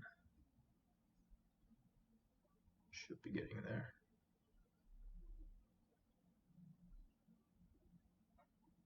Never mind. It's actually extremely annoying. So to player or creature, right? To any target, can also hit our Kaya.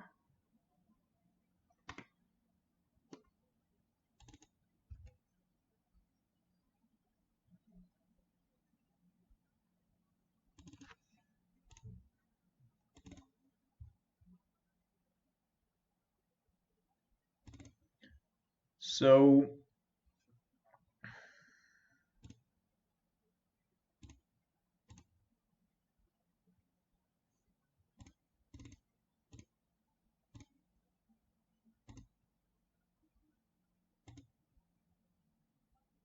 we're just gonna try to protect Kaya here.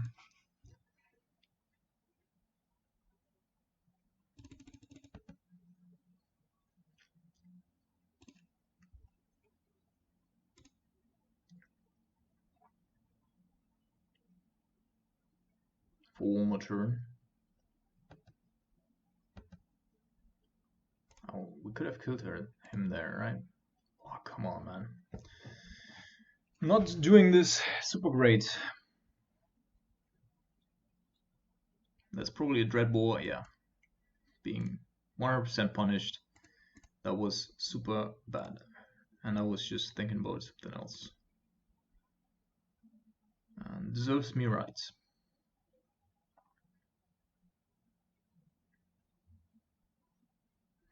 So trigger resolves. We could have just killed him there. Fuck.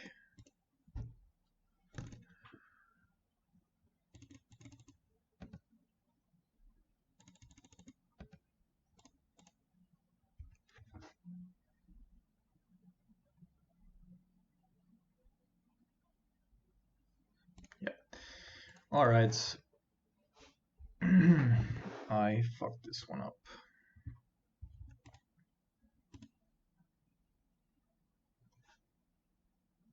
Unless his vampire was flying, but I don't think so.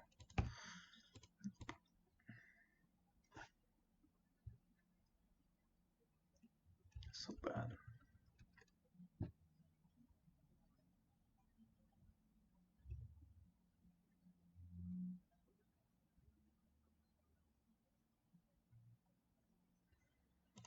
Alright, Kaya. One more try for you.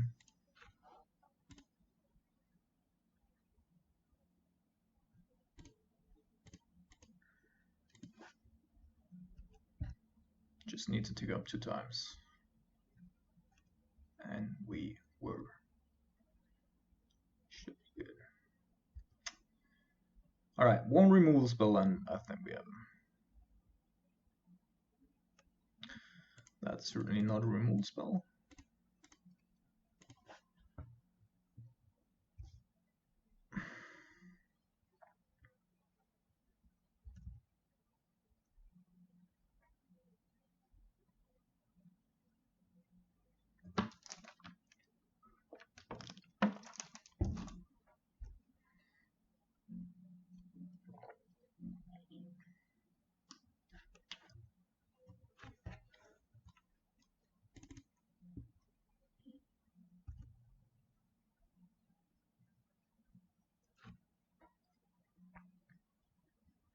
Mutable.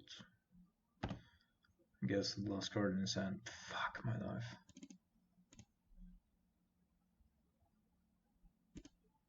Is gonna be a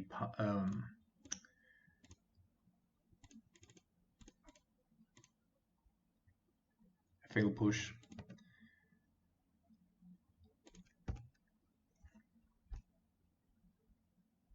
No. Okay then.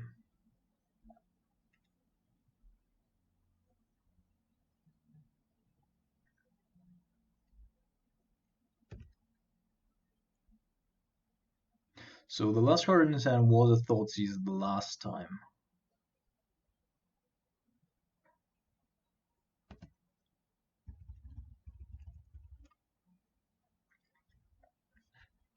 He was just waiting with it to not get blown out here.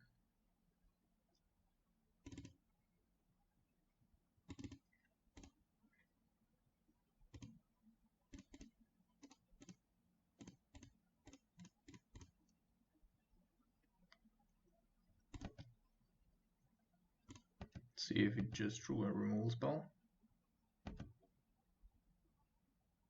No. Then our Jace should be alright as well. Maybe we can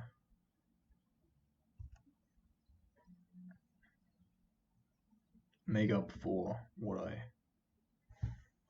missed.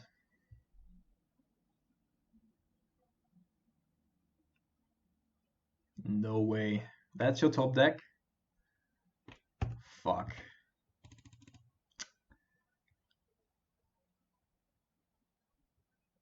What a top deck.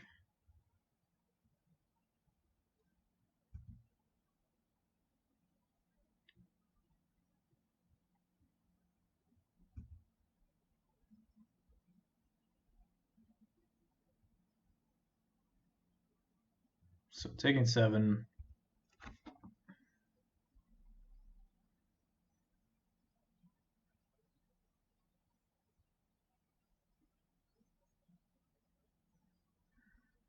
I guess we need to block.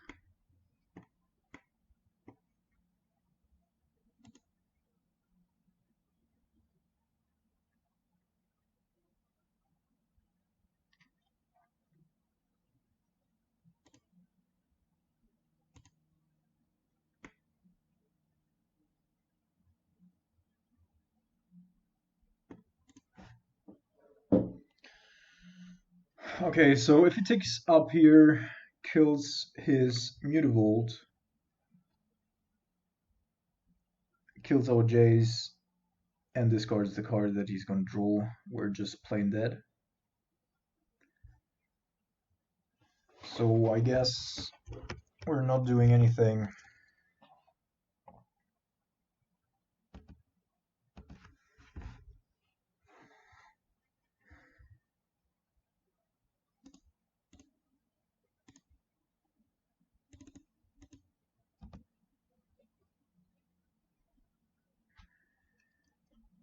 So now we can't discard the card, which means he either pumps this one,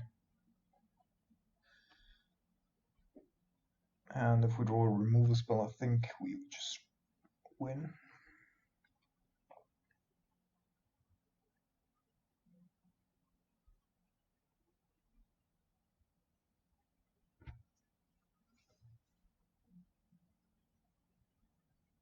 Cryptic Command, of course, is just as good.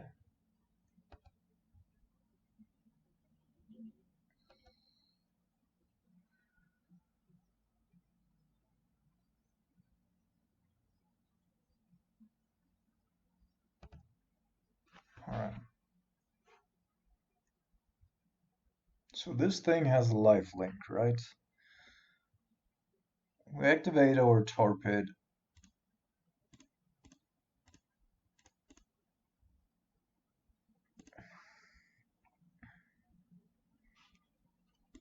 Declare blocks.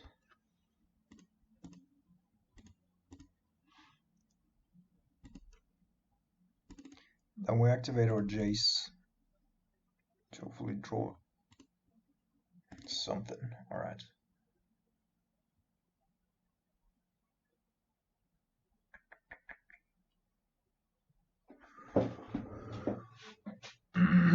I mean, this was the safe play. This was... I'm not unhappy with the way we played it here. It's just that...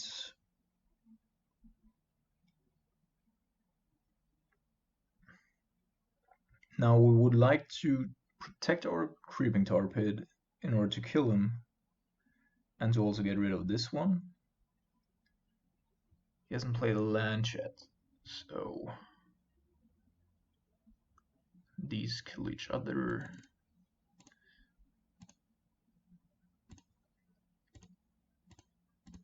Guess we're just gonna go with this one.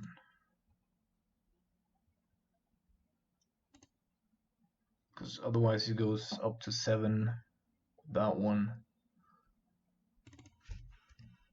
We protect our Jays, so we get another look. Actually, this could have gone horribly. He could have discarded the Mutavault to kill our... Yeah, this could have gone absolutely horribly. Alright, so this time around though, our Jace protects us from the Mutavault. And he's not gonna gain any life. Man, I punted so many times here. That is really unusual.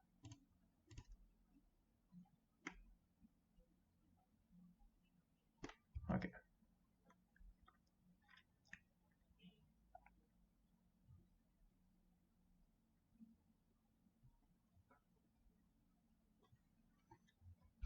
So we have one more look, and we have Jace to block the Mutavault. And both would be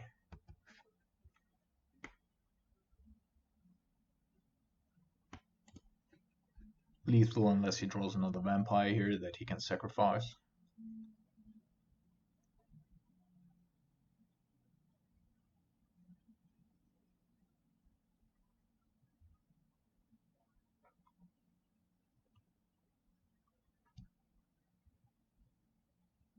Which he did. Shit.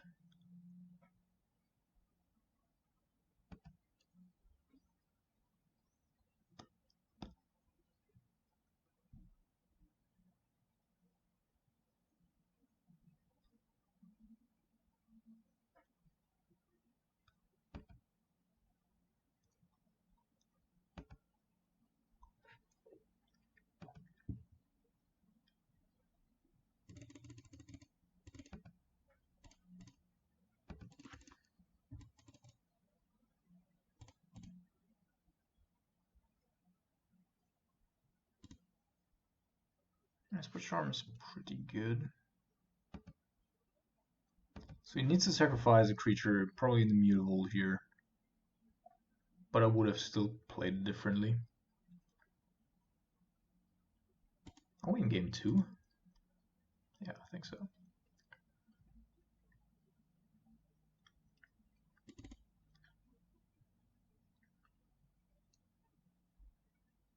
Alright, he doesn't have to target, therefore doesn't really matter. To any target, right? No, to any target. So it probably goes after Chase. For us to not bounce the... Okay.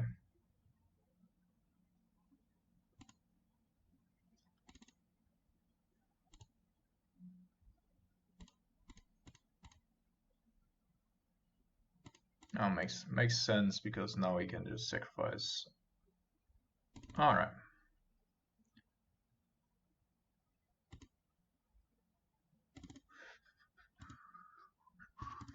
Cool. So let's see.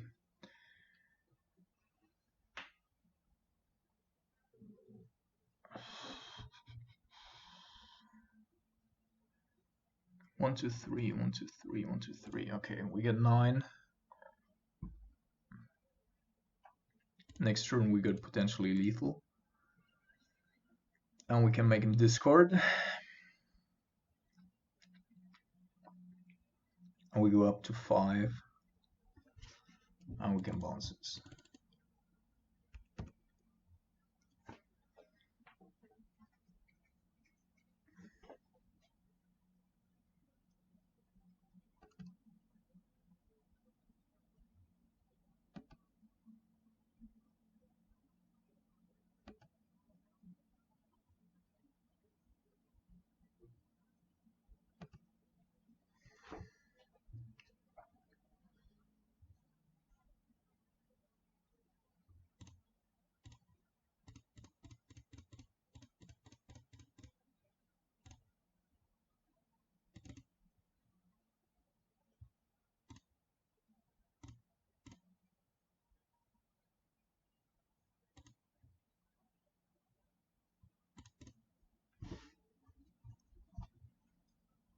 Could of course make him discard, but I don't think that.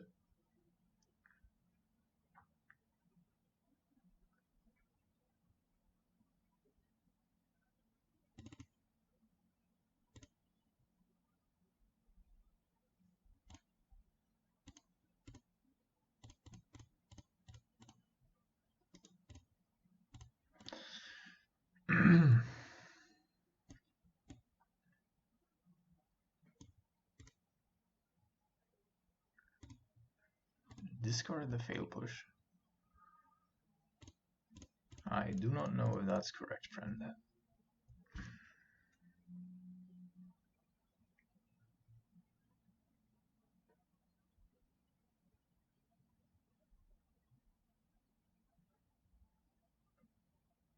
I mean, from this position, probably we won't lose anymore, but still, that was... I would say both sides didn't play to their optimum there.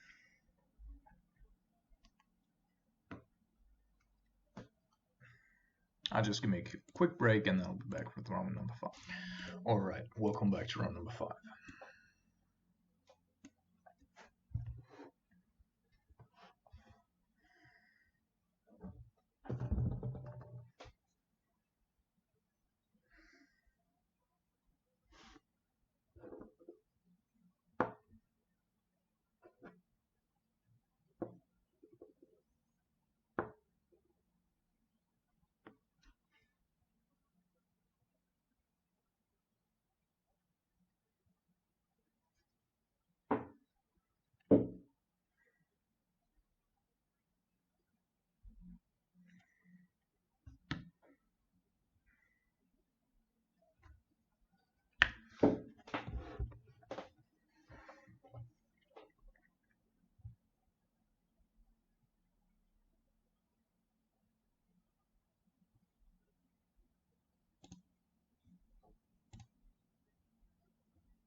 Let's keep.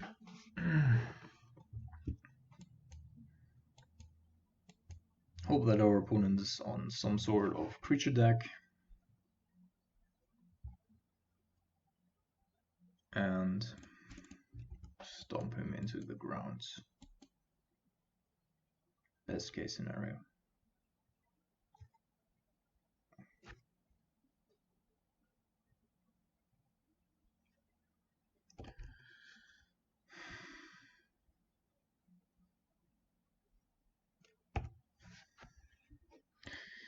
Alright, a Faithless Looting deck. Could be anything. Discarding 2 mountains, probably not the best hits here. So not too worried about the additional land here, since we want to have 3 blue sources anyway.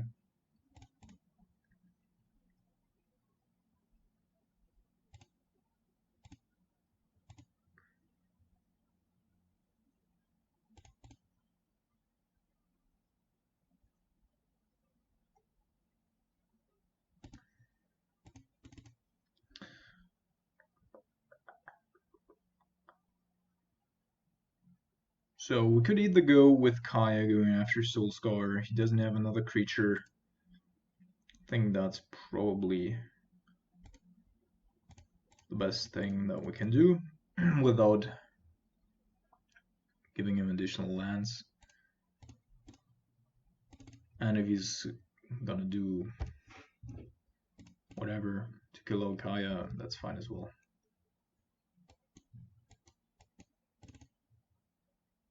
The other way here would have been path the Soulscar Mage and then take up Kaya on Faithless Looting. But at this point I don't want to ramp him yet.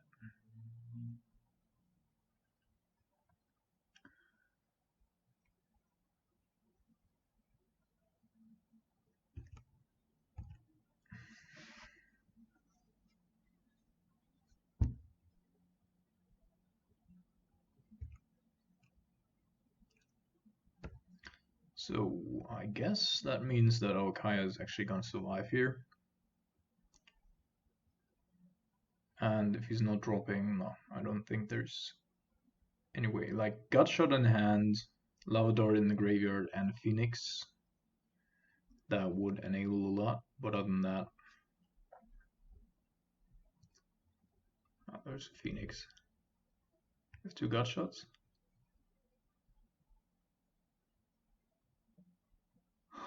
He actually does. Insane. Insane. I'd still, or I mean, Kaya was still a multiple for 1. Yeah, the problem is here Wrath of God and Damnation aren't super great. Not bad either, but I definitely need to path that Phoenix.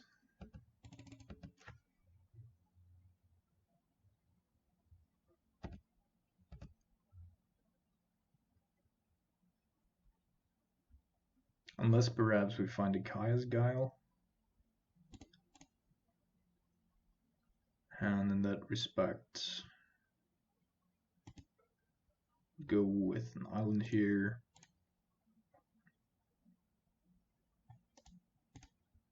Alright.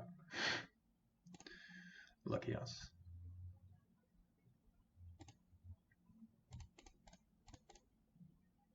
So I'm gonna sacrifice, I'm gonna, of course, exile his cards in the graveyard because he has first to sacrifice a creature and then he exiles his cards.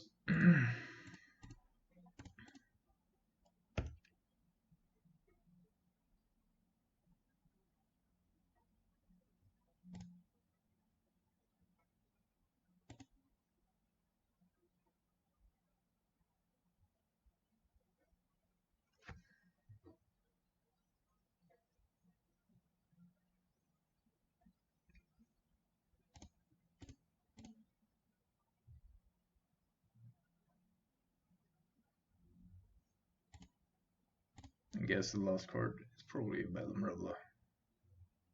Just another bolt. Alright, so Gutshot is what he still does have in exile. We definitely need to find a Snapcaster Mage, Kaya's Guile, Esper Charm, or a counterspell ASAP.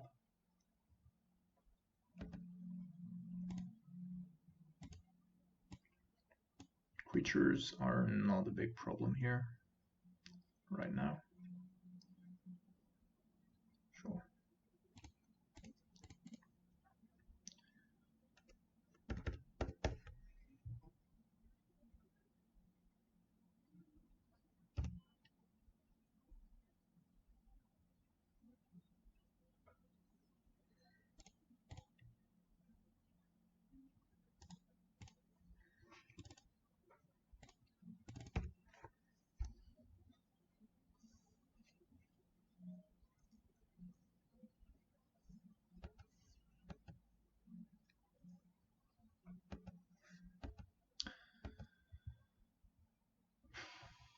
I think we need to draw 2 cards here.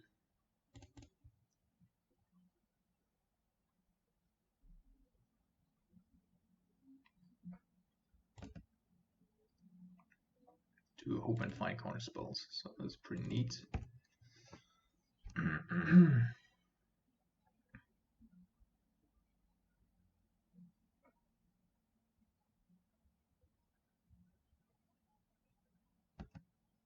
Sure.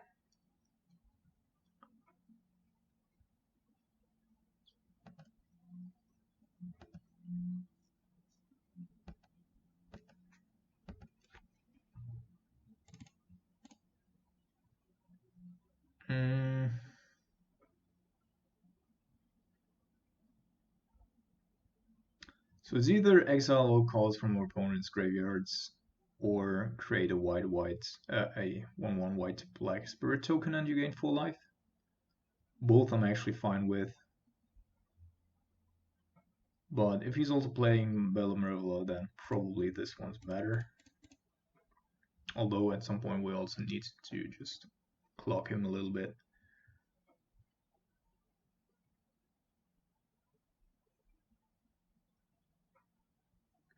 Another lightning bolt. Yeah, no, but that's fine.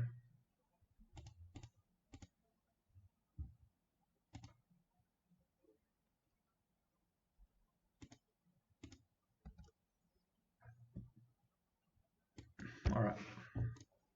So we're up to a reasonable life total. We still do have a lot of good hits in our deck.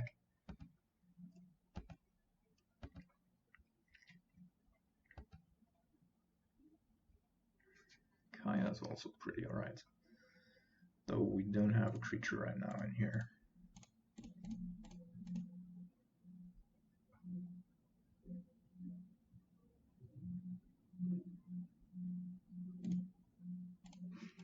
So I guess our opponent probably at least has one mountain in hand. 1, 2, 3, yeah. Should have at least one mountain there. 17 in exile, so he's required to either win the game right now or go after Alkaya. So this time I'm not gonna miss lethal.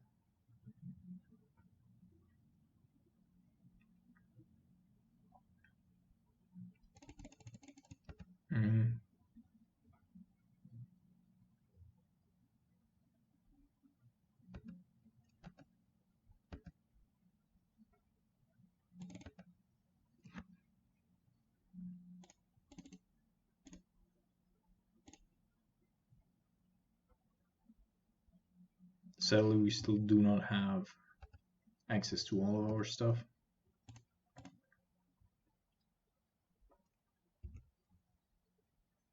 And not Snapcaster inside yet as well. Alright, I'm gonna let this resolve because it's card disadvantage, and even if he draws something good, quite alright with that. Also, he has to decide on whether or not he wants to pitch creatures.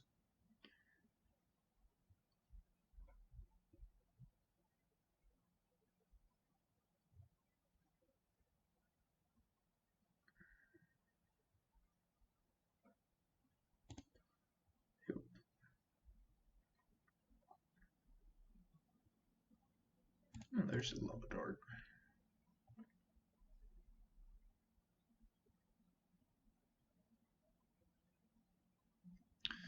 So let's see. I think we need to let this resolve. Go to 3.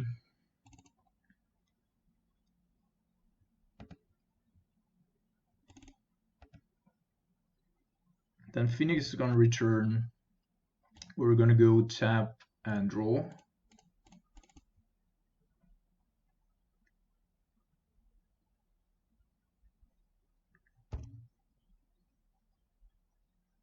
He needs to lava dart Alakaya right now, otherwise that thing's just dead. Yeah. So we're playing this, then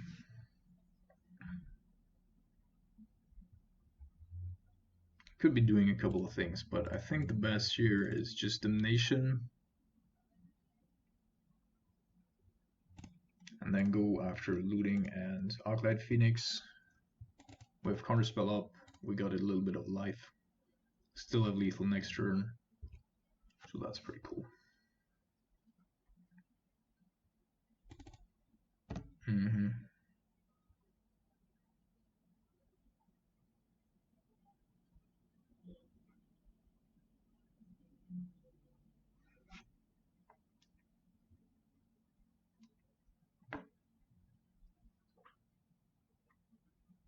All right.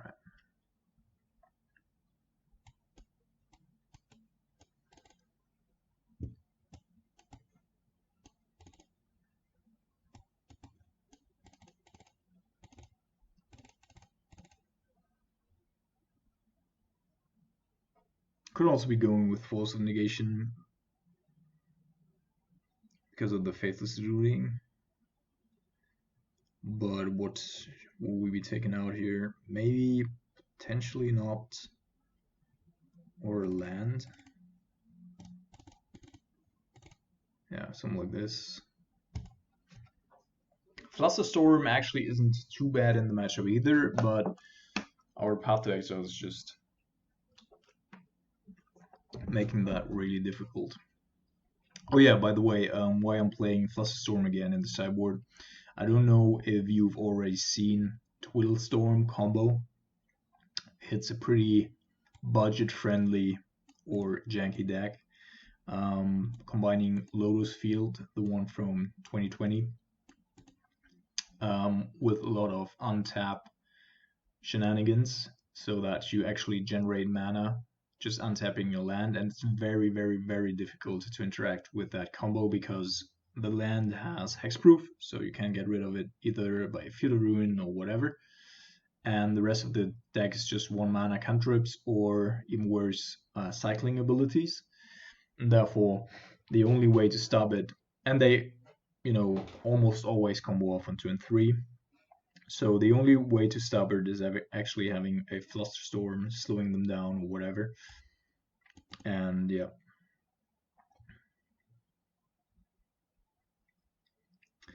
That's that.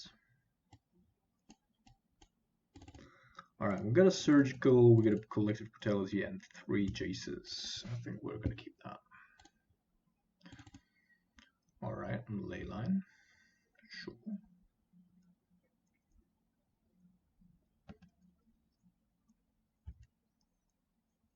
Probably the only land that he has right now.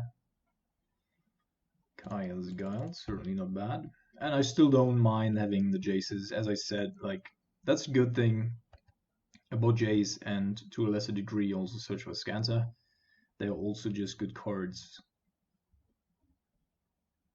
when you're not doing a whole lot with them in terms of value. Having all 3 of them in hand, of course, is a little bummer, but that's still alright.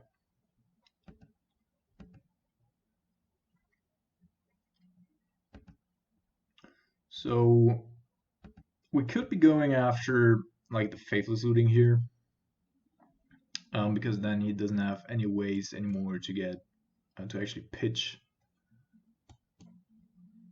Arclight Phoenixes, which probably gives us a little bit of time. I'm fetching 4 basics here. There's Sahili, which is coming down next turn. Alright. Couple of ley lines. Shrine of Burning Rage. Sahili is actually pretty annoying, I'm not gonna lie. Blood Moon, sure. That's why I fetched for a basic.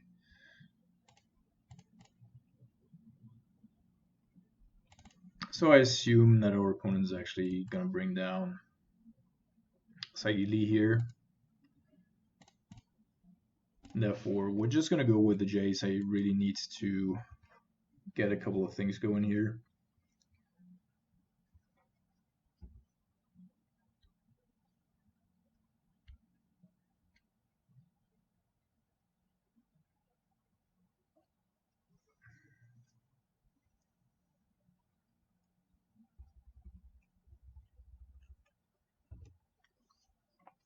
You boarded out the Arclight Phoenixes as far as I remember there. Yep.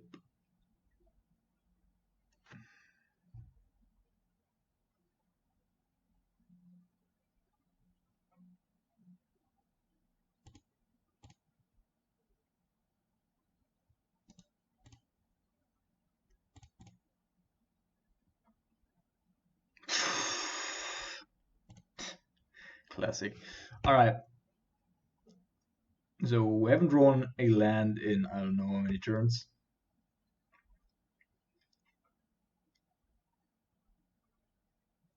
And this is really gonna break us. So in regards to this, probably want to bring in Dovin's Veto as well.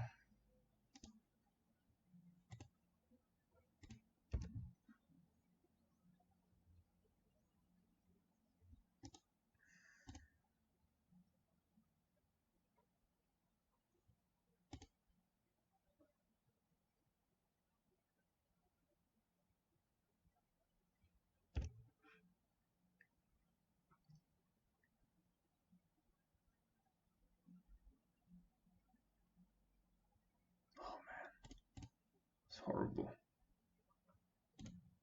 Straight up horrible.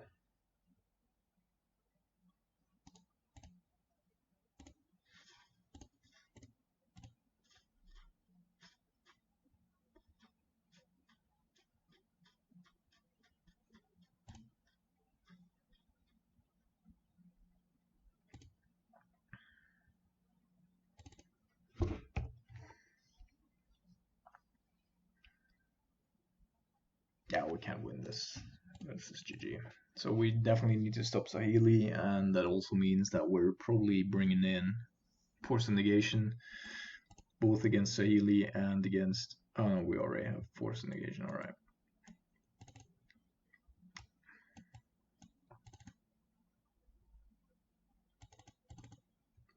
Then take that one out again.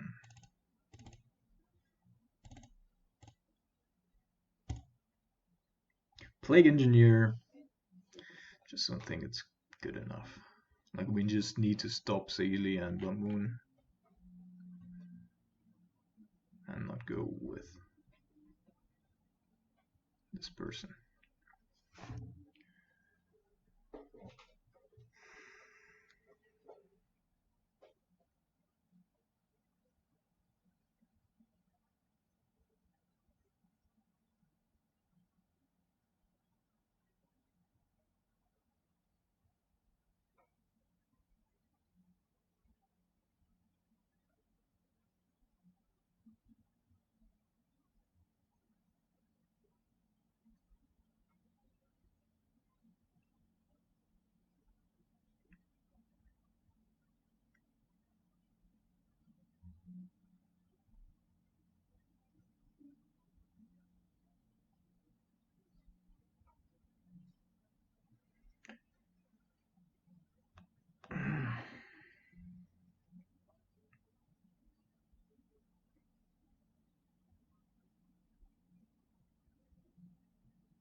Alright, there we go.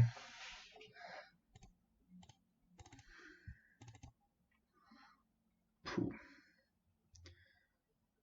On the plus side, it's pretty Blood Moon safe. On the negative side,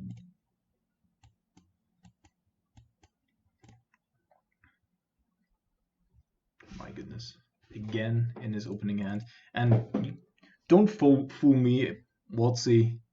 Both Leyline and Ether Vial are programmed to just hit the board more often here.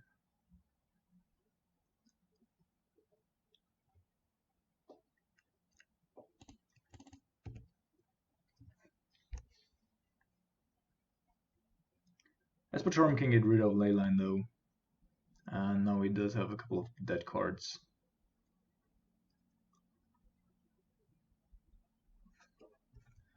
Faceless Looting without Phoenix, of course, isn't super great.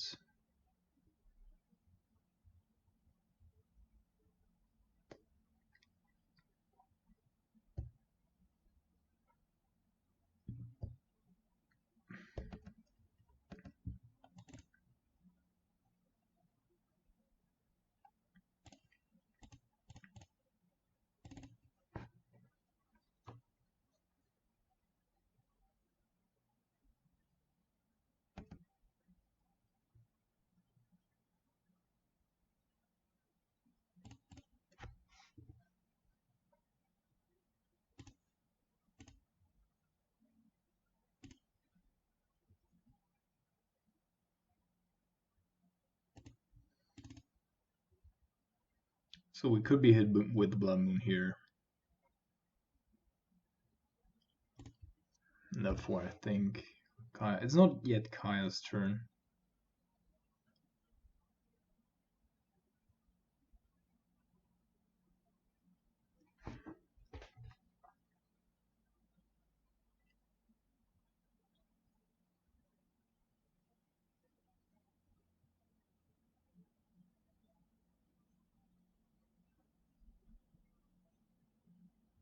Not sure if I want to go after the Leyline or just make him discard 2 cards. Shrine of the Burning Rage. Sure.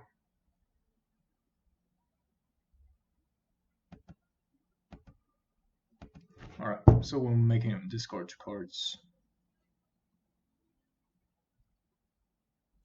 And then we're bringing Kaya.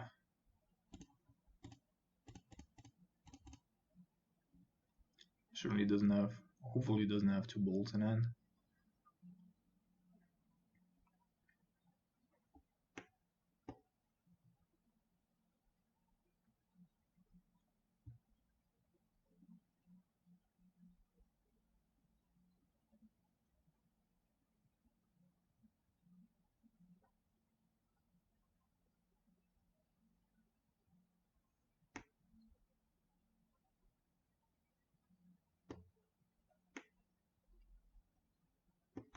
Problem is that Shrine of the Burning Rage can also hit Okaya. But we shall see.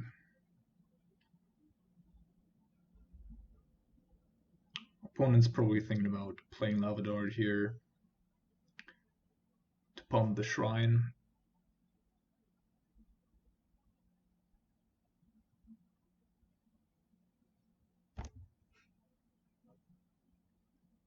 It's just discarding, yeah, Lava Dart and good shot.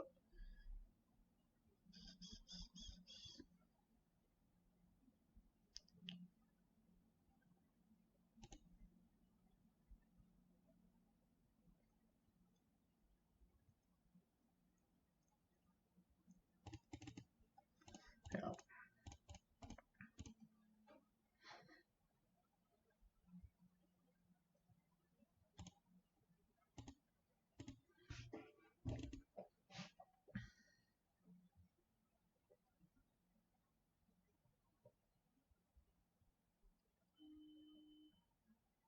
Him sacrificing land is actively good for us because of our logic knot, and therefore I'm fine with that.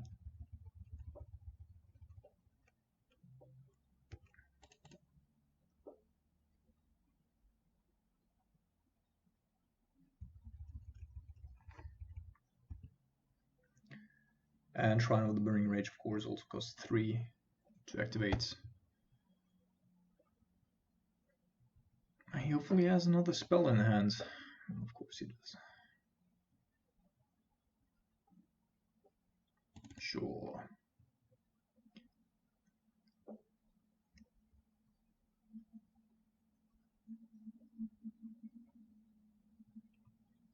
Alright, so now I guess at some point we need to find a cryptic command in order to actually stay in the game here.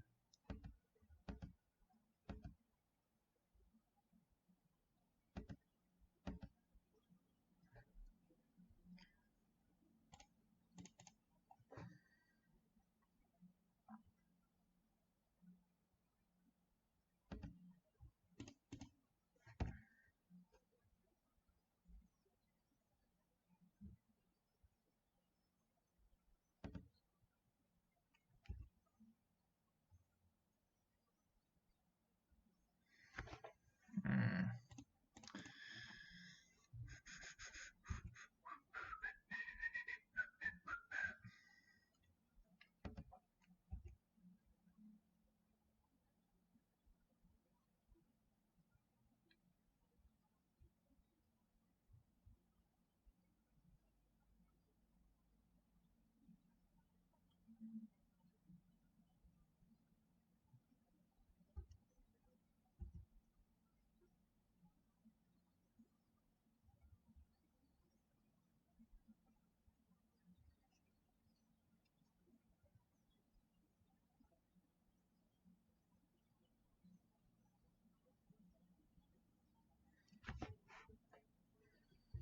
Kaya's Girl is pretty alright.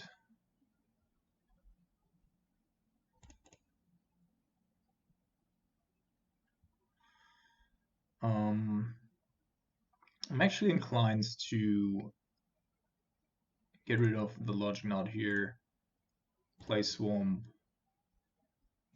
and then go for all modes.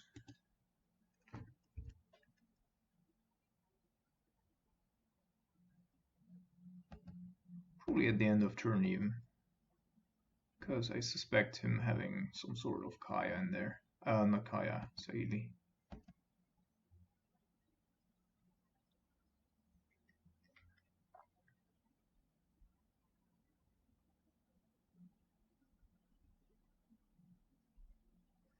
Got shot at us. Alright.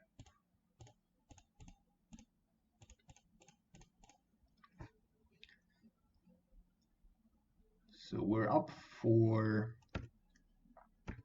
still have our Jace, and we can start rumbling in.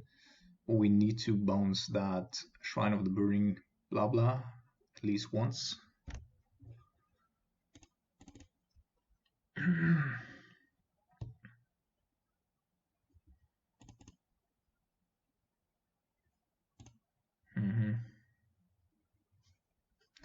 I guess we shock here just because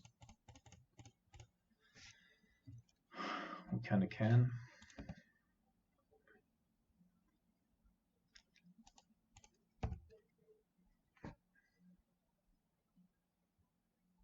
We haven't. No, we haven't. There's no other way to stop that shrine, though. We need to find a cryptic command quite soon. It's now at 11. Another Kaya's Guile, of course, might give us an option as well.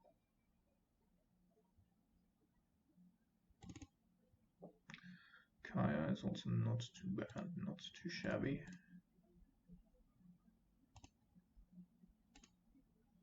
And I think actually taking her up here instead of down, because I would like to force him to either use the shrine on our Kaya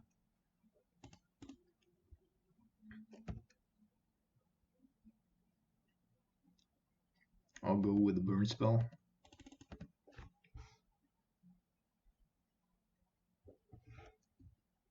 Just land.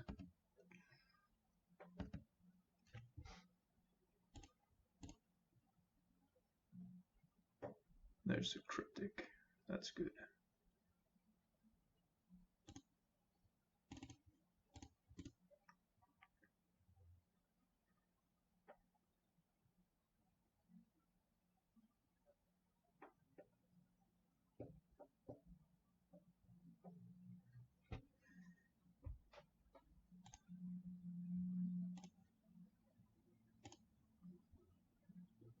Problem is that we're probably not going to draw a card here.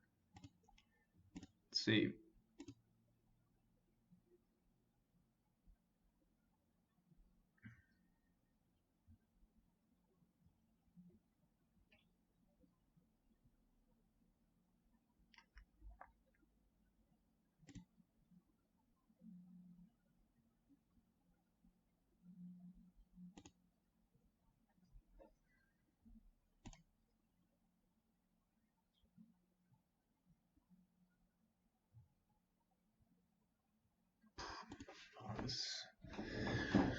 It's somewhat difficult. So if we were to take up, I mean, if the shrine hits us, that's fine, right? And otherwise we just ulti next turn, so he has one turn to kill us, which is also fine.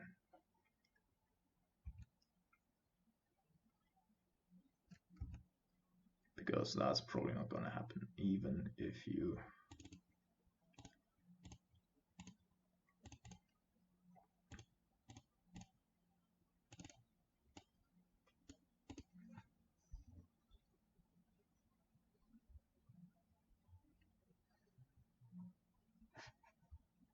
It's going for us. Alright. We're not going to draw a card, but you opponents need to kill us right now.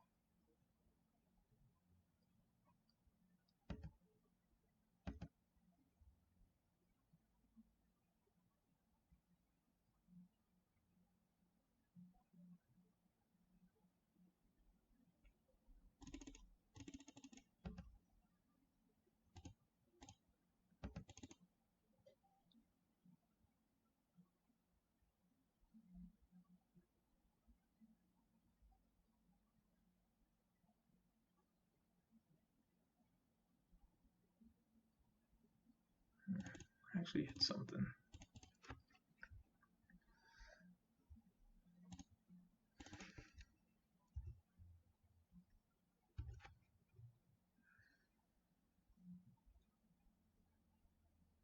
Okay, another cryptic command. So going for that one. And then if we go 2, 3, 4, 5, you would not have.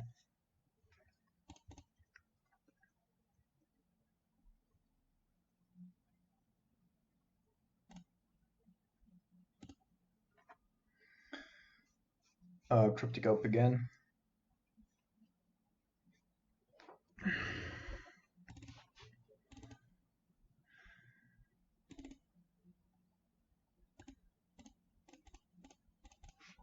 I think there's nothing in this deck that can deal 5 damage. 4. Yeah, now we have a problem.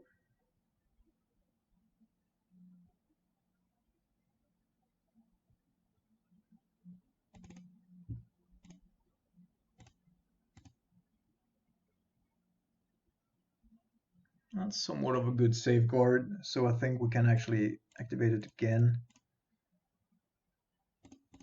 If we maintain our Jace here.